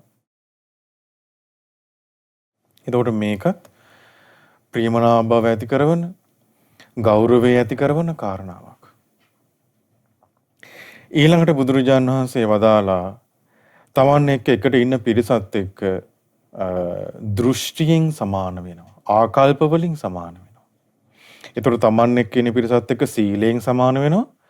තමන් එකට ඉන්න පිරිසත් එක්ක ආකල්ප වලින් සමාන වෙනවා. දෘෂ්ටීන් සමාන වෙනවා. දැන් මේ දෘෂ්ටි කියලා කියන්නේ මිත්‍යා දෘෂ්ටීන් සමාන වෙනවා නෙමෙයි. සම්මා දිට්ඨියෙන් සමාන වෙනවා. ලෞකික හෝ ලෝකෝත්තර හෝ සම්මා දිට්ඨියෙන් සමාන වෙනවා අනිත් පිරිසත් එක්ක. ඒතකොට මෙන්න මේ කරුණු දෙකයි අපි ඉස්සෙල්ලා කතා කරපු කරුණු හතරයි. මේ කරුණු 6 පුරුදු කරගත්තොත් එකිනෙකා අතර ප්‍රියමනාප භාවය ඇති වෙනවා. එකිනෙකා අතර ගෞරවය ඇති වෙනවා.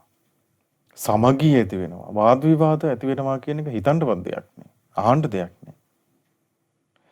එතකොට දැන් අද කාලේ මොකද වෙන්නේ? අපේ මේ කෙලෙස් එක්ක මෙන්න මේ කරුණු අපෙන් ඈත් වෙනවා.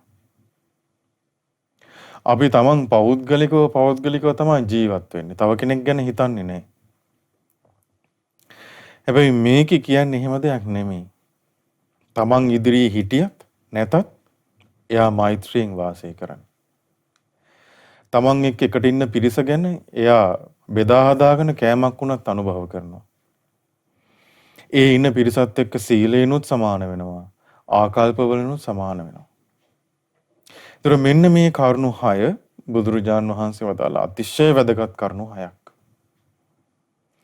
මේ කරුණු 6 බුද්ධ ශාසනයෙන් බාහිරව තියෙන කරුණු 6ක් නෙමෙයි. මේ බුද්ධ ශාසනයේ විතරක් තියෙන කරුණු 6ක්.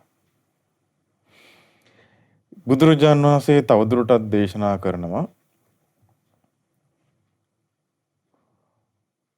පින්වත් මහණෙනි ඔය කරුණු 6 අතර එක කරුණක් තියෙනවා. ඒ කරුණට අනිත් කරුණු 5ම එකට එකතු කරලා දෙනවා ඒ කරුණේ. මොකක්ද ඔබ හිතන්නේ? මෛත්‍රී සහගත කාය කර්මද? මෛත්‍රී සහගත වචී කර්මද? මනෝ කර්මද? පිරිස සමග බෙදා හදාගෙන අනුභව කරන එකද? සීලයෙන් සමාන වෙන එකද? එහෙම නැත්නම් දෘෂ්ටියෙන් සමාන වෙන එකද?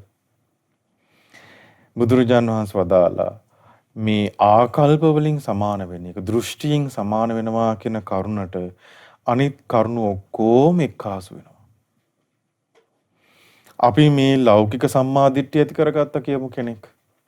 ඒ ලෞකික සම්මාදිට්ඨිය ඇති වෙනකොටම පිනපව ගැන විශ්වාසයක් ඇති වෙනවා. කුසල අකුසල ගැන විශ්වාසයක් ඇති වෙනවා. මෙලව පරලොව ගැන විශ්වාසයක් ඇති වෙනවා. එතකොට මේ විශ්වාසයත් එක්ක එයා මෛත්‍රී සහගත කාය කර්ම, වචී කර්ම, මනෝ කර්ම පුරුදු වෙනවා. දැන් එයා ඒ විශ්වාසය නිසා මේ ද්වේෂය අත්හරිනවා, අකුසල අත්හරිනවා. ඒතර මේ ලෞකික සම්මාදිට්ඨියට පැමිණෙනකොටම එයා අකුසල අත්හරින්න තමයි උත්සාහ කරන්නේ. එතකොට මේ ලෞකික සම්මාදිට්ඨිය එනකොට එයා දානය ගැන විශ්වාස කරනවා. එයා සීලයෙන් වෙන මේ යහපත් කර්මය ගැන විශ්වාස කරනවා. ඒ නිසා මේ දෘෂ්ටියෙන් සමාන වීම සම්මා දිට්ඨිය ඇති කර ගැනීම කියන කරුණට අනිත් කරුණු ඔක්කොම එකතු වෙනවා. බුදුරජාණන් වහන්සේ වදාලා ඒක හරියට මේ කැණි මඩලට අනිත් පරාල ඔක්කොම එකතු වෙනවා වගේ අනිත් කරුණු ඔක්කොම මේ දෘෂ්ටියෙන් සමාන වෙනවා කියන කරුණට එකතු වෙනවා. ඒතර බුදුරජාණන් වහන්සේ වදාලා මහණෙනි මේ ආර්ය වූ මේ දෘෂ්ටියෙන් කෙනෙක්ව කොහොමද මේ දෘෂ්ටිය පිරිසුදු කර ගැනීමෙන් කොහොමද කෙනෙක්ව මේ දුක් කෙලවර කරන චතුරාර්ය සත්‍ය අවබෝධය කරා යන්නේ කොහොමද කියලා. දෘෂ්ටිය කෙනෙක්ගේ දෘෂ්ටිය පිරිසුදු වෙනකොට කොහොමද ඒ කාරණාව කෙලෙස් දුරු කිරීම කරා යන්නේ? අකුසල් දුරු කිරීම කරා එක්කන් යන්නේ. මේ සසර ගමනෙන් නිදහස් වීම කරා එක්කන් යන්නේ කොහොමද ඒ කරුණ කියලා බුදුරජාණන් වහන්සේ වදාළා. එතනදී බුදුරජාණන් වහන්සේ වදාලා යම්කිසි භික්ෂුවක් ඉන්නවා එයා ආරණ්‍යයකට ගිහිල්ලා එහෙම නැත්නම් නිදහස් තැනක ඉද්දි එයා මෙහිම කල්පනා කරනවා තමන් ගැන. මට යථාර්ථයේ දැනගන්න බැරි විදිහට යථාර්ථයේ දැක ගන්න බැරි විදිහට මගේ හිතේ කෙලෙස් ඇවිස්සීලා ඒ වයින් මේ හිත මැඩගෙන තියෙනවා නම් ඒවා මගේ හිතේ නැති වෙලා නැත්තම් ඒවා මගේ හිතේ තියෙනවද? කියන්නේ මේ සත්‍ය දකින්න බැරි වෙන විදිහට යම්කිසි කෙලෙස් තියෙනවා නම් මේ අපේ හිත වහන ඒ කෙලෙස් මගේ ළඟ තියෙනවද කියලා කල්පනා කරනවා. එතකොට එහෙම කල්පනාක් දැන් කවුද මේ කල්පනා කරන්නේ? තමන්. දැන් මේ තව කෙනෙක් ළඟ තියෙන කෙලෙස් ගැන කතා කරන එකක් නෙමෙයි මේ කියන්නේ. තමන් ළඟ තියෙන කෙලෙස් ගැන මේ කියන්නේ. එතකොට මේ භික්ෂුව දකිනවා කාමරාගයෙන් තමයි කෙනෙක්ගේ සිත වහන්නේ. එතකොට මෙයා කල්පනා කරනවා මේ කාමරාගය මට තියෙනවද? ඒ වගේම කෙනෙක්ගේ හිත වහන්නේ ද්වේෂයෙන්. ඒ හිත වහන ද්වේෂය මගේ ළඟ තියෙනවද? දැන් මේ සම්මා දිට්ඨිය යුක්ත කෙනා මේ කල්පනා කරන්නේ. නිදිමත අලස බවෙන් මේ හිත වැහෙනවා. එතකොට ඒ හිත වැහෙන නිදිමත අලස බව මගේ හිතේ තියෙනවද? හිතේ පසුතැවීමෙන් හිතේ විසිරීමෙන් මේ හිත වැහෙනවා.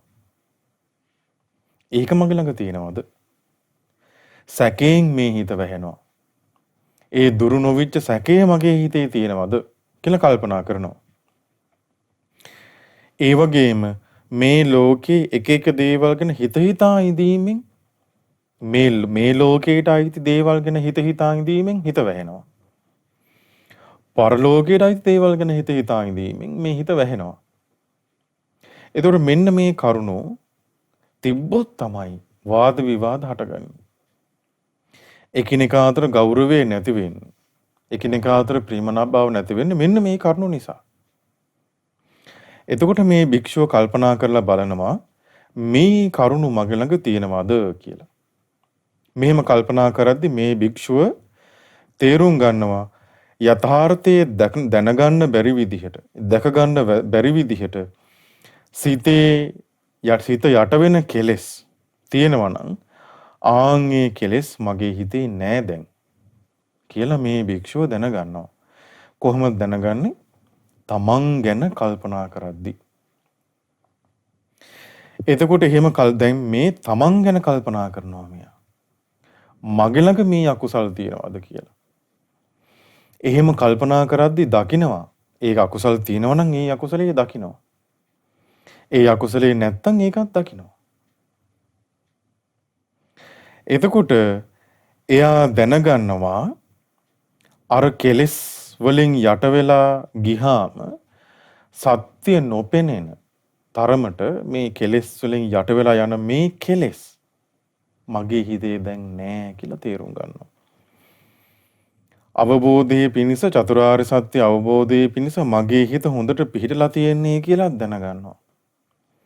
මේක තමයි ආර්ය වූ ලෝකෝත්තර වූ පෘථග්ජනයන්ට සාධාරණ නොවූ පළවෙනි ඥානය ඇති කරගත්තා කියලා කියන්නේ.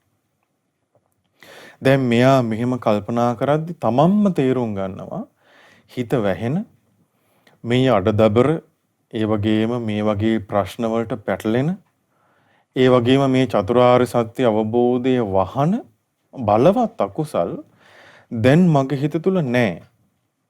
මගේ හිත දැන් මේ නිවන් මාගේ පිහිටලා තියෙන්නේ කියලා තේරුම් ගන්නවා. ආන් ඒක ඥානයක් යා ලබන. පළවෙනි ඥානෙ. ඊළඟට බුදුරජාණන් වහන්සේ වදාලා ඒ ශ්‍රාවකයා මේ විදිහට නුවණින් සිහි කරද්දි මෙන්න මෙහෙම කල්පනා කරනවා. මං මේ ආකල්පේ පුරුදු කරනකොට මම මේ සම්මා දිට්ඨිය පුරුදු කරනකොට යලි යලි පුහුණු කරනකොට බහුල වශයෙන් පුරුදු කරනකොට මං තුල සංසිඳීමක් ඇති වෙනවද? මං තුල නිවීමක් ඇති වෙනවද? කල්පනා කරලා බලනවා මේ කෙනා. එතකොට එයා කල්පනා කරලා බලනවා මං හිතන විදිහ. මම මේ විදිහට මේ හිතද්දි මේක නිතර පුරුදු කරද්දි මං තුල සංසිඳීමක් නිවීමක් ඇති වෙනවද? එතකොට එයා දැනගන්නවා නම් මම මේ හිතන විදිය පුරුදු කරද්දි මේ සම්මාදිට්ඨිය පුරුදු කරද්දි බහුල වශයෙන් පුරුදු කරද්දි මං තුල හිත සංසිඳෙනවා මගේ. හිත නිවිල යනවා. ඇවිස්සෙන්නේ නැහැ. මෙහෙම දැනගන්නකොට ආන් ඒකත් තමන් ලබන ඥානයක්. දෙවනි ඥානය ඒක. ඒතර පළවෙනි ඥානය තමයි එයාට මේ කෙලෙස් වලින් එයාගේ හිත නිදහස් වෙලා කියලා දැනගන්නවා. දෙවනි ඥානය ඒ ආකල්පේ පුරුදු කරද්දි එයා සංසිඳෙනවා. ඇවිස්සෙන්නේ නැහැ කියලා දැනගන්නවා. ඊළඟට බුදුරජාණන් වහන්සේ වදාලා ඒ ශ්‍රාවකයා කල්පනා කරනවා මේ ආකල්පේ පුරුදු කරද්දී මේ ආකල්පේ පුරුදු වෙලා පුරුදු කරන මම ඒ වගේ ආකල්පයක් පුරුදු කරන කෙනෙක් මේ ශාසනයෙන් බාහිර වෙන කොහේ හරි ඉන්නවද? මේ සම්මාදිට්ඨිය පුරුදු කරන කෙනෙක් මේ ශාසනයෙන් බාහිරව ඉන්නවද කියලා කල්පනා කරලා බලනවා. එතකොට එයා දැනගන්නවා මේ විදිහේ දෘෂ්ටියක් පුරුදු කරන කෙනෙක් මේ බුද්ධ ශාසනයෙන් බාහිරව නැහැ. එයා ලබන ඥානයක් ඒකත්. ඊළඟට මෙයා කල්පනා කරනවා ආරි සත්‍ය අවබෝධය කරා යන පුද්ගලයෙක් තුළ යම් ආකාරයක ධර්මතාවයක් පිහිටලා තියෙනවා නම් දැන් මේ ධර්මතාවය ගැන බුදුරජාණන් වහන්සේ දේශනා කරනවා.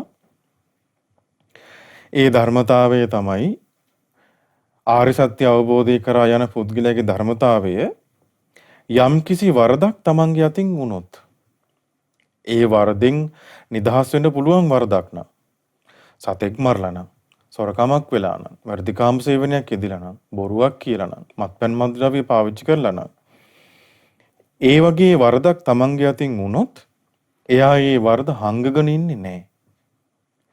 ශාස්ත්‍රඥ වහන්සේ ඉදිරියේ හෝ බුද්ධිමත් සබ්‍රහ්මචාරින් වහන්සේ නමක් ඉදිරියේ හෝ ඒ වරද එයා ඉදිරිපත් කරනවා. හෙලි කරනවා, විවෘත වෙනවා. එතකොට ඒක මේ ධර්මයේ අවබෝධ කරන කෙනෙකුගේ ධර්මතාවයක්. නිවන් මඟ පුරුදු කරන කෙනෙක්ගේ ධර්මතාවයක්. තමන්ගේ අතින් වරදක් වුණොත් ඒක හංගගෙන ඉන්නේ නැහැ. බුදුරජාණන් රතන සූත්‍රයේදී වදාළ කිංචාපිසෝ කම්මං කරෝති පාපකං කායේන වාචා උදචේතසාවා අභබ්බෝ සෝතස්ස පටිච්චාදාය. ඒ ආර්ය ශ්‍රාවකයාගේ කායෙන් වචනෙන් මනසෙන් වරදක් වුණොත් අභබ්බෝ සෝතස්ස පටිච්චාදාය. එයා ඒක හංගනවා කියන කාරණාව අභව්‍යයි. අභබ්බු වෙන්න විදිහක් නැහැ ඒක. ඒක මේ ධර්මය අවබෝධ කරන ශ්‍රාවකයෙකුගේ ධර්මතාවයක්. එතකොට මෙයා තමන් කල්පනා කරලා බලනවා ඒක මග ළඟ තියෙනවද?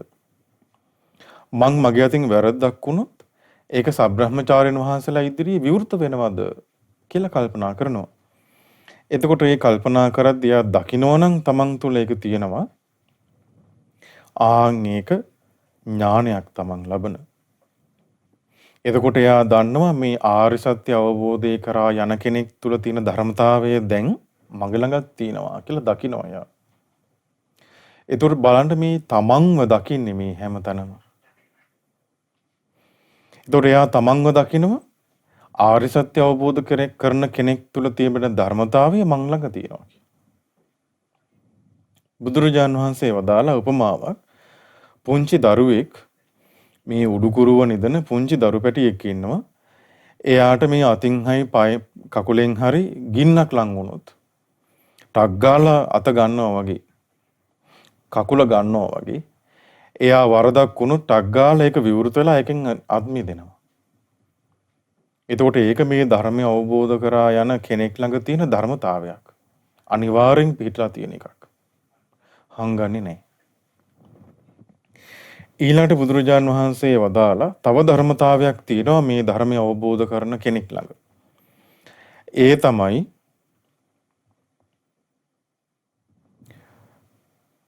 එයා සංඝයාගේ කුදුමහත් කටයුතු වලට උදව් කරනවා.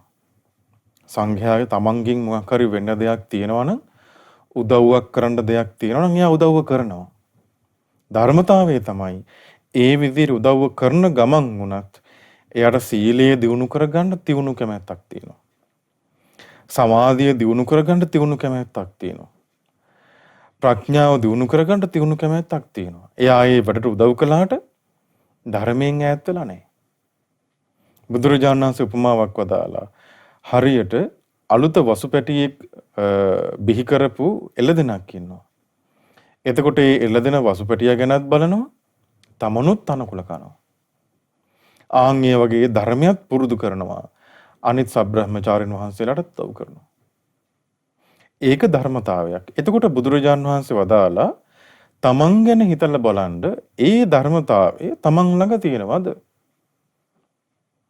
තමන් ධර්මයේ ඉගෙන ගන්න ධර්මයේ පුරුදු කරන්න බලවත් කැමැත්තක් තියෙන ගමන් අනිත් අයටත් උදව්පකාර කරනවද?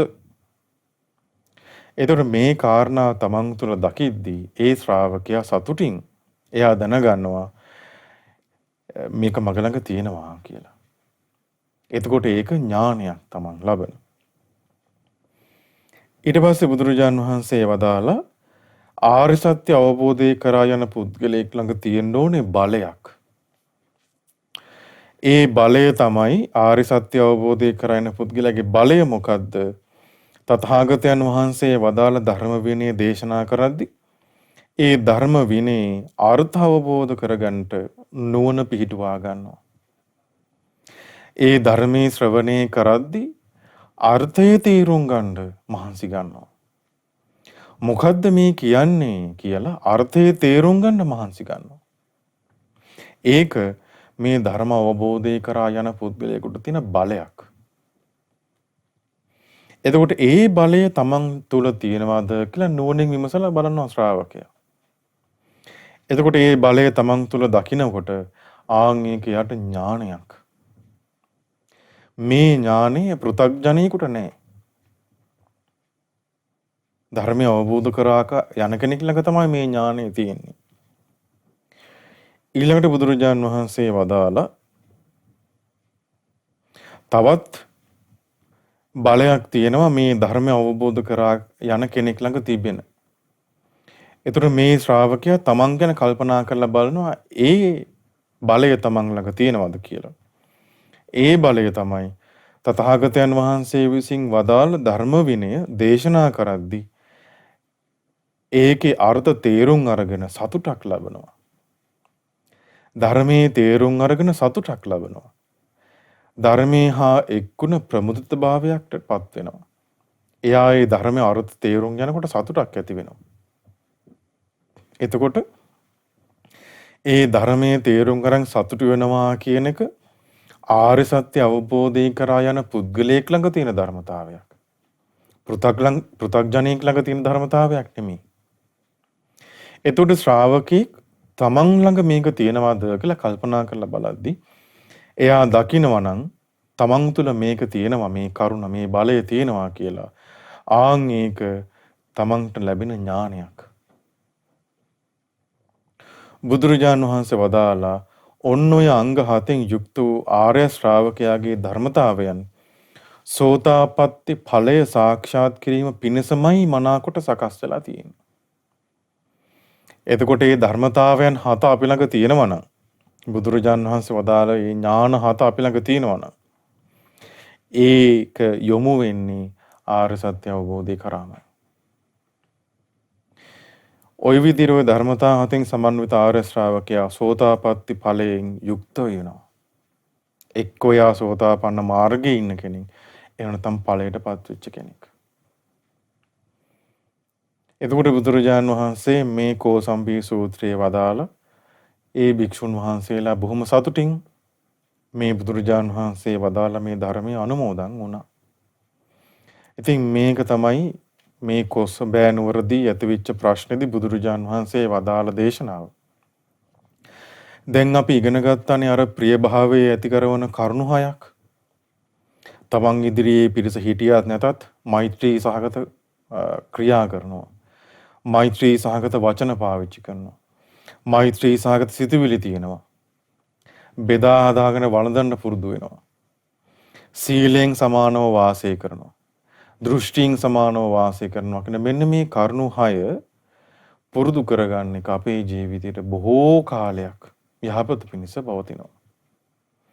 ඉතින් අප සියලු දෙනාටත් බුදුරජාණන් වහන්සේ වදාළ මේ කරුණු පුරුදු කරගෙන අපේ ජීවිතේ පවුලේ වේවා, තමන් වැඩ කරන තැන වේවා, සමාජයේ හෝ වේවා සමගිය ඇති කරගෙන වාද විවාද සංසිඳුවාගෙන සමගිය ඇති කරගෙන මේ ගෞතම සාසනයේ උතුම් චතුරාර්ය සත්‍ය අවබෝධයේ පිණිසම මේ කරුණ උපකාර වේවා. සාදු සාදු සාදු. පින්වත්නි, දැන් අපි ටික වෙලාවක් මෛත්‍රී භාවනාව පුරුදු කරමු. ඔබ නිවසේදී ওই නාසනයේ වාඩි වෙලා පහසුවෙන් වාඩි වෙන්න. වාඩි වෙලා බොහොම සැහැල්ලුවෙන් වාඩි වෙලා ඇස් දෙක පියාගෙන මම මේ කියනකොට ඒක ඔබ හොඳට සිහි කරන්න.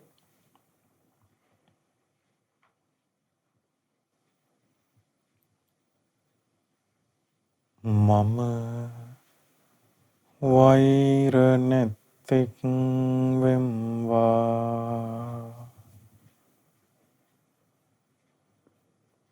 තරහා නැත්තෙක් වෙම්වා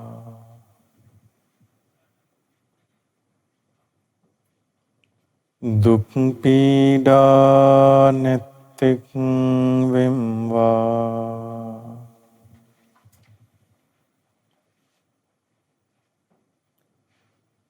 සුවසේ ජීවත් වෙම්වා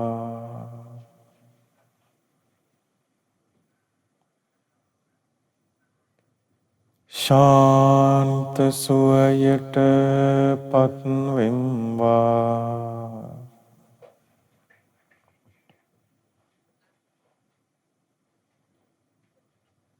මම වෛර නැත්තෙක් වෙම්වා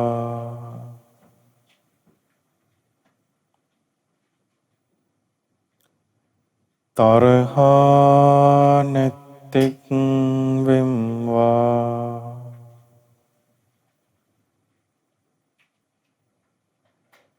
ඊර්ෂියා නැත්තෙක් වෙම්වා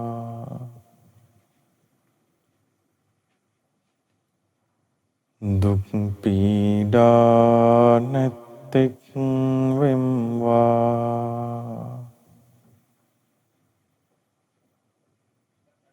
සුවසේ ජීවත් වෙම්වා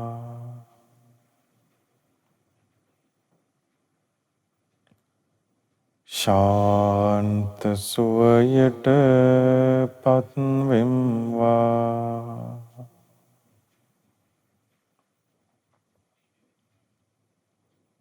මාමෙන්ම මේ නිවසේ සිටින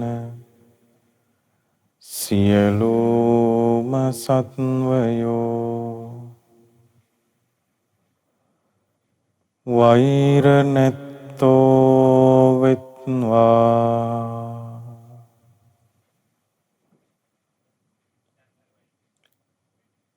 තරහා නැත්තෝ වෙත්වා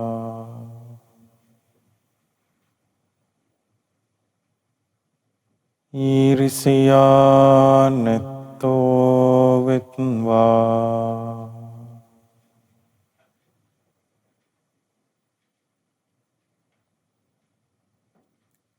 දුක් පීඩා නැත්තෝ වෙත්වා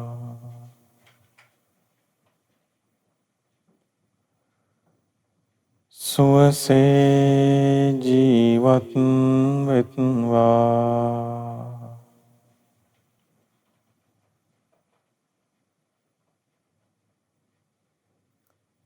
ශාන්ත සුවයට පත් වෙත්වා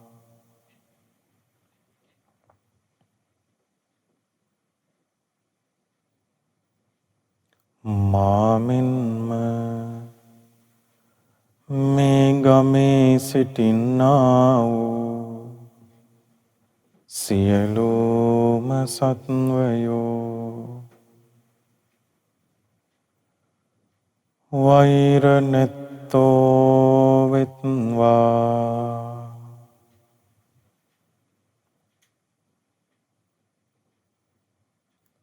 තරහා නැත්තෝ වෙත්වා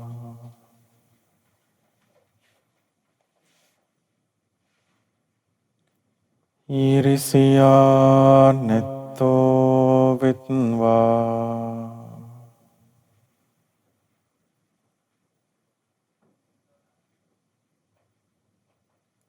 දුක් පීඩා නැත්තෝ වෙත්වා.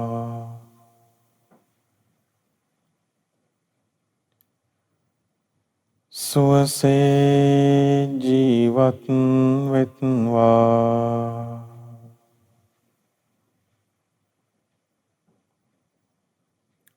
ශාන්ත සුවයට පත් වෙත්වා.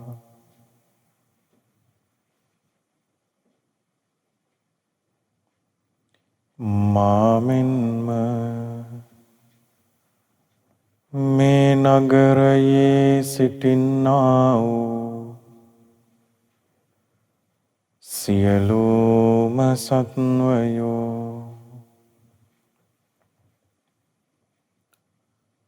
වෛර නැත්තෝ වෙත්වා.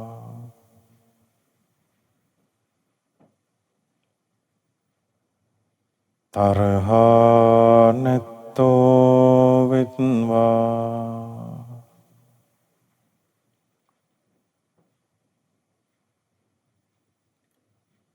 ඊර්ෂියා නැත්තෝ වෙත්වා.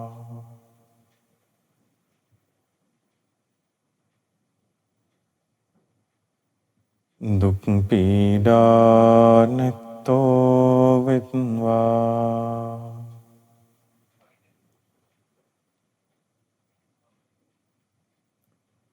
සුවසේ ජීවත් වෙත්වා.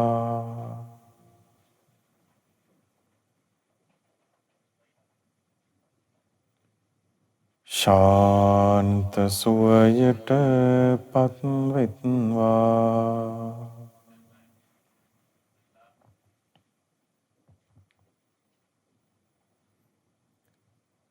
මාමෙන්ම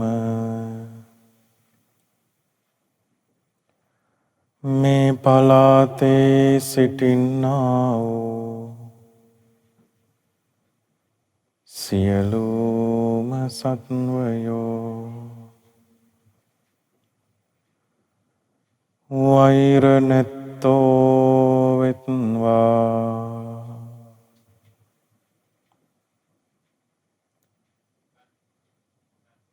තරහා නැත්තෝ වෙත්වා.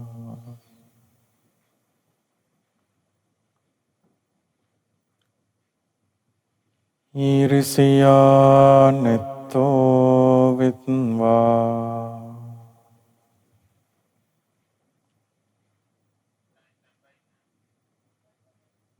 දුක් පීඩා නැත්තෝ වෙත්වා.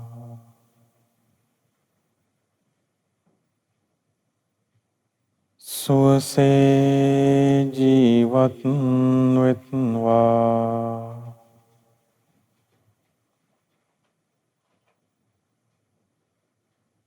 ශාන්ත සුවයට පත් වෙත්වා.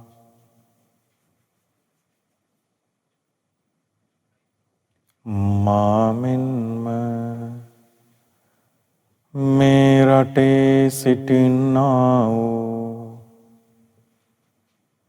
සියලුම සත්වයෝ වෛර නැත්තෝ වෙත්වා.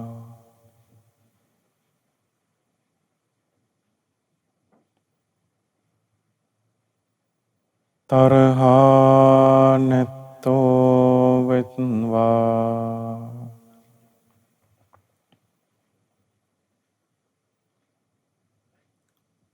ඊර්ෂියා නැත්තෝ වෙත්වා.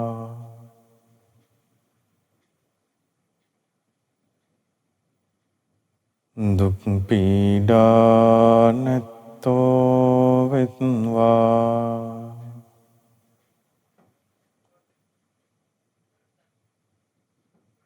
සුවසේ ජීවත් වෙත්වා.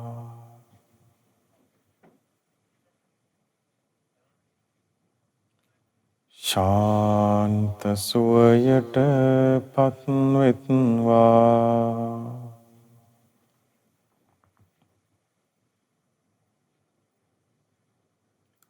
මාමෙන්ම මේ ලෝකයේ සිටින්නා වූ සියලුම සත්වයෝ වෛර නැත්තෝ වෙත්වා.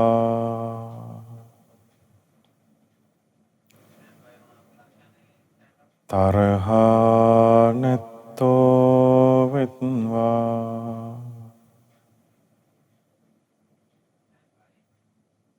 ඊරිසියා නැත්තෝ වෙත්වා.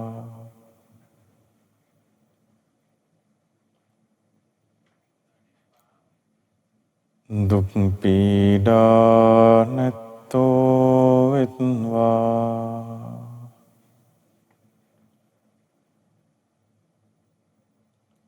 සුවසේ ජීවත් වෙත්වා.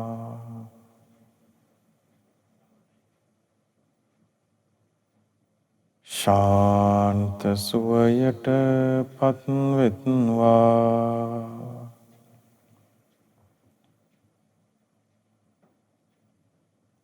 මාමෙන්ම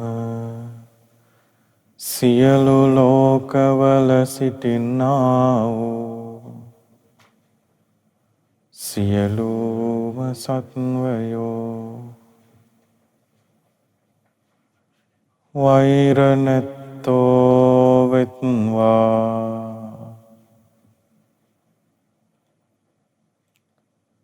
තරහා නැත්තෝ වෙත්වා. ඊරිසියා නැත්තෝ වෙත්වා.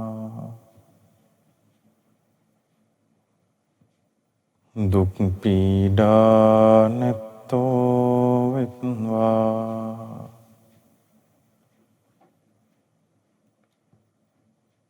සුවසේ ජීවත් වෙත්වා.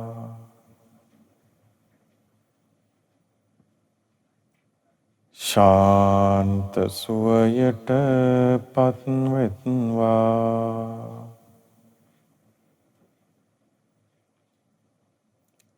මාමෙන්ම දස දිසාවේම සිටින්නා වූ සියලුම සත්වයෝ වෛර නැත්තෝ වෙත්වා.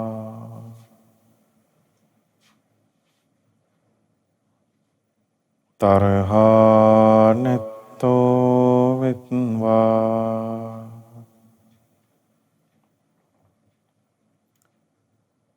ඊරිසියා නැත්තෝ වෙත්වා.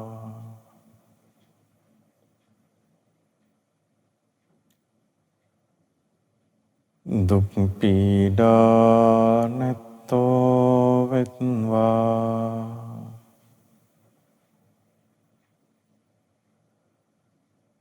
සුවසේ ජීවත් වෙත්වා.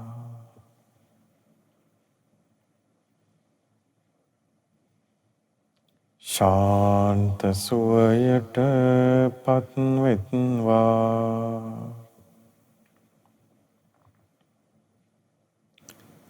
සියලුම සත්වයෝ සුවපත් වෙත්වා.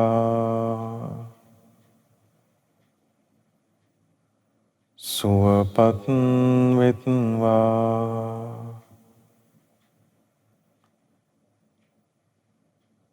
සුවපත් වෙත්වා.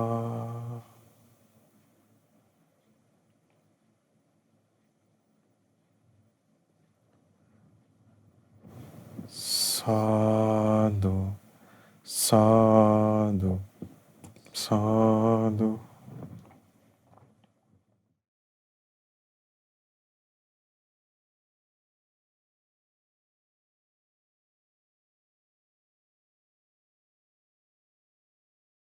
ශ්‍රද්ධාවන්ත පින්වත්නි,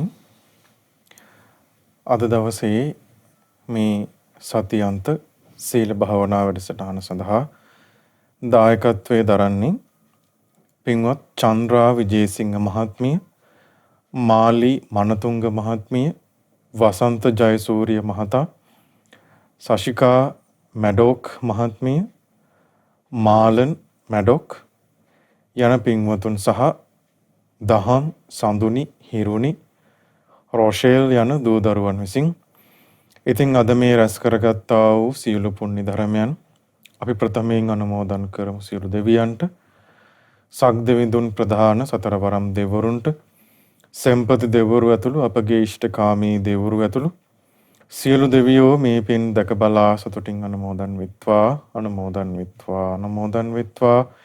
ඒ දෙවිවරුන්ගේ ධාර්මික ආශිර්වාද රැකවරණ අප සියලු දෙනාටත් විශේෂයෙන් මේ දායකත්වයේ සැලසූ සියලු දෙනාට, පවුල්වල සියලු දෙනාට සලසා දෙත්වා.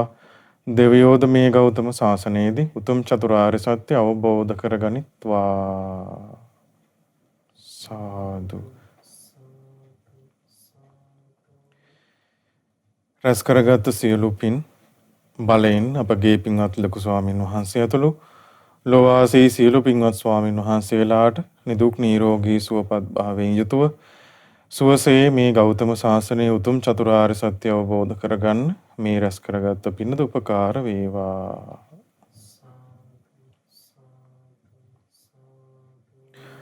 බලාපොරොත්තු වෙනවා පින් අනුමෝදන් කරන්න මීට වසර 33කට පෙර ජුනි මාසයේ 15 වන දින මිය පරලොව ගිය MD සෝමදාස පින්වත් පියාණන්ටත්, වසර 2කට පෙර මිය පරලොව ගිය HG යසෝමණිකේ පින්වත් මෑණියන්ටත්, මීට මාස 2කට පෙර මිය පරලොව ගිය මානිස් ඩයස් ඒ පින්වත් මහත්මියට පින් අනුමෝදන් කරන්නටත්, සිසිලියා සහබන්දු, රුක්මනී සහබන්දු කියන පින්වතුන්ට පින් අනුමෝදන් කරන්නටත් බලාපොරොත්තු වෙනවා. ඉතින් රැස් කරගත්තා වූ සියලු පින් බලෙන් ඒ නම් සඳහන් කළ මිය පරලොව ගිය සියලු ඥාතීන්ටත්, ඒ වගේ මේ දායකත්වයේ සැලසූ සියලු දෙනා නමින් මිය පරලොව ගිය සියලු ඥාතීන්ට මේ පින් අනුමෝදන් වෙත්වා. ඒ ඥාතීන්ගේ පරලොව ජීවිත සුවපත් වෙත්වා, සපවත් වෙත්වා, සංසාර දුකින් අත මිදෙත්වා. සුජීවත්ව සිටින චන්ද්‍රා විජේසිංහ, TB ජයසූරිය, ජෝර්ජ් මැඩොක් සහ යසවතී සහබන්දු කියන ඒ දෙමව්පියන්ට, සහෝදර සහෝදරියන්ට මේ පින් අනුමෝදන් වෙත්වා. ඒ වගේ මේ දායකත්වයේ සැලසූ පින්වතුන්ගේ දුවා දරුවන්ට මේ පින් අනුමෝදන් වෙත්වා. ඒ දායකත්වයේ සැලසූ සියලු පින්වතුන්ට, ඒ වගේ මේ පවුලේ සියලු දෙනාට, ඥාති හිත මිත්‍රාදීන්ට මේ පින් අනුමෝදන් වෙත්වා. ඒ වගේම මේ ධර්ම දානයේ පින්කම සඳහා නන් අයුරින් සහභාගී වූ දායකත්වයේ දරූ සියලු දෙනාට මේ පින් අනුමෝදන් වෙත්වා. මේ පින් බලෙන් නිදුක් නිරෝගී සුවපත් භාවයේ සැලසේවා. කරන කින ධාර්මික රැකිරක්ෂා කටයුතු සාර්ථක කරගන්නටත්, දරුවන්ගේ අධ්‍යාපන කටයුතු සාර්ථක කරගන්නටත් තුනුරුවන අනන්ත ආශිර්වාද රැකවරණ සැලසේවා. සියලු දෙනාට මේ ගෞතම ශාසනයේදී උතුම් චතුරාර්ය සත්‍ය අවබෝධ කරගන්න වාසනාව උදා වේවා. සාදු සාදු සාදු. සියලු දෙනාටම තෙරුවන් සරණයි. නමෝ බුද්ධාය. තථාගතයන් වහන්සේගේ ධර්මයෙන් ගුණධර්මයන් අපේ ජීවිතයට සුපෝෂණය කරගන්නට මඟ පෙන්වනවා. ඒ ගුණධර්මයන් අපේ ජීවිතයේ වර්ධනය කරගනිමින් අපිට පුළුවන්කම ලැබෙනවා යහපත් සත්පුරුෂ ජීවිතයක් ගත කරන්න, දෙලොවම යහපත් කරගන්න. පින්වත් ස්වාමින් වහන්සේ අපිට බොහෝම කරුණාවෙන් ධර්මදේශනාවන් සිදු කළා.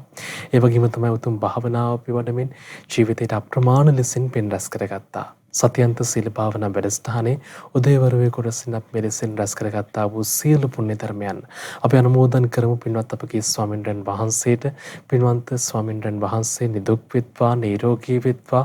මේ ගෞතම සම්බුදු සසුනේ උතුම් වූ චතුරාර්ය සත්‍ය ධර්මයේ සුවසේම අවබෝධ කරගන්නටම මේ සියලු පුණ්‍ය ධර්මයන් හේතු වේවා, වාසනාව වේවා. සාදු සාදු සාදු. සතියන්ත සීල භාවනා වැඩසටහන සමගින් ඉතින් අපි උදෑසන කාලේ ඉඳන් එකතු වෙලා උතුම් සීලේ සමාදන් වෙලා අපේ ජීවිතයට පින් රැස් කරගනිමින් සිටින්නේ. ඉතින් මේ වැඩසටහන සජීවීකරණය කරන්න රූපවාහිනියෙන්, ගුවන්විදුලියෙන් විකාශනය කරන්න, ඒ වගේම අන්තර්ජාල අවකාශය තුළ විකාශනය කරන්න බැතිබල දායකත්වයන් එක් කරන්නේ පින්වත් චන්ද්‍රා විජේසිංහ මහත්මිය, මාලී මනතුංග මහත්මිය, වසන්ත ජයසූරිය මහත්මයා, ශශිකා මැඩොක් මහත්මිය, මාලන් මැඩොක් යන පින්වතුන් සහ දහම් සඳුනි හිරුනි රොසිල් යන දුවදරුවන් පිරිස එකතු වෙලා ඉදිනේ පින්වන්ත පිරිස හැමදෙනාමත් අපි සිහිපත් කරනවා. ඒ වගේම තමයි ඔබට අවස්ථාව තිබෙනවා. ඉදිරි දිනක දායකත්වයන් එකතු කරමින් ඔබේ ජීවිතයට ධර්ම දානමය පින රැස් කරගන්න. ඉදිනේ ගැන විස්තර දැනගන්න මේ දුරකථන අංකයට කතා කරන්න. 071 232 88 87ට. ඉදිනේ මතක් කිරීමත් සමගින් අපි උදේවරුේ කොටස මෙලෙසින් නිමා කරන්නේ යලිත් ඔබ හා සමගින් සවස් 1ට සජීවීව මුණ ගැහෙන බලාපොරොත්තු වෙතිව හැමදිනාටම උතුම් තිරුවනේම අනන්ත ආශිර්වාදයේ ප්‍රාර්ථනා කරනවා. රැඳෙන්න ශ්‍රෝතා රූප වාහිනිය ලක්විරක වන්නතුලිය සමකින්ම. මෙවැනි වටිනා ධර්ම දේශනා නැරඹීමට ශ්‍රද්ධා YouTube චැනලය සබ්ස්ක්‍රයිබ් කර සීනුව ලකුණ ඔබන්න.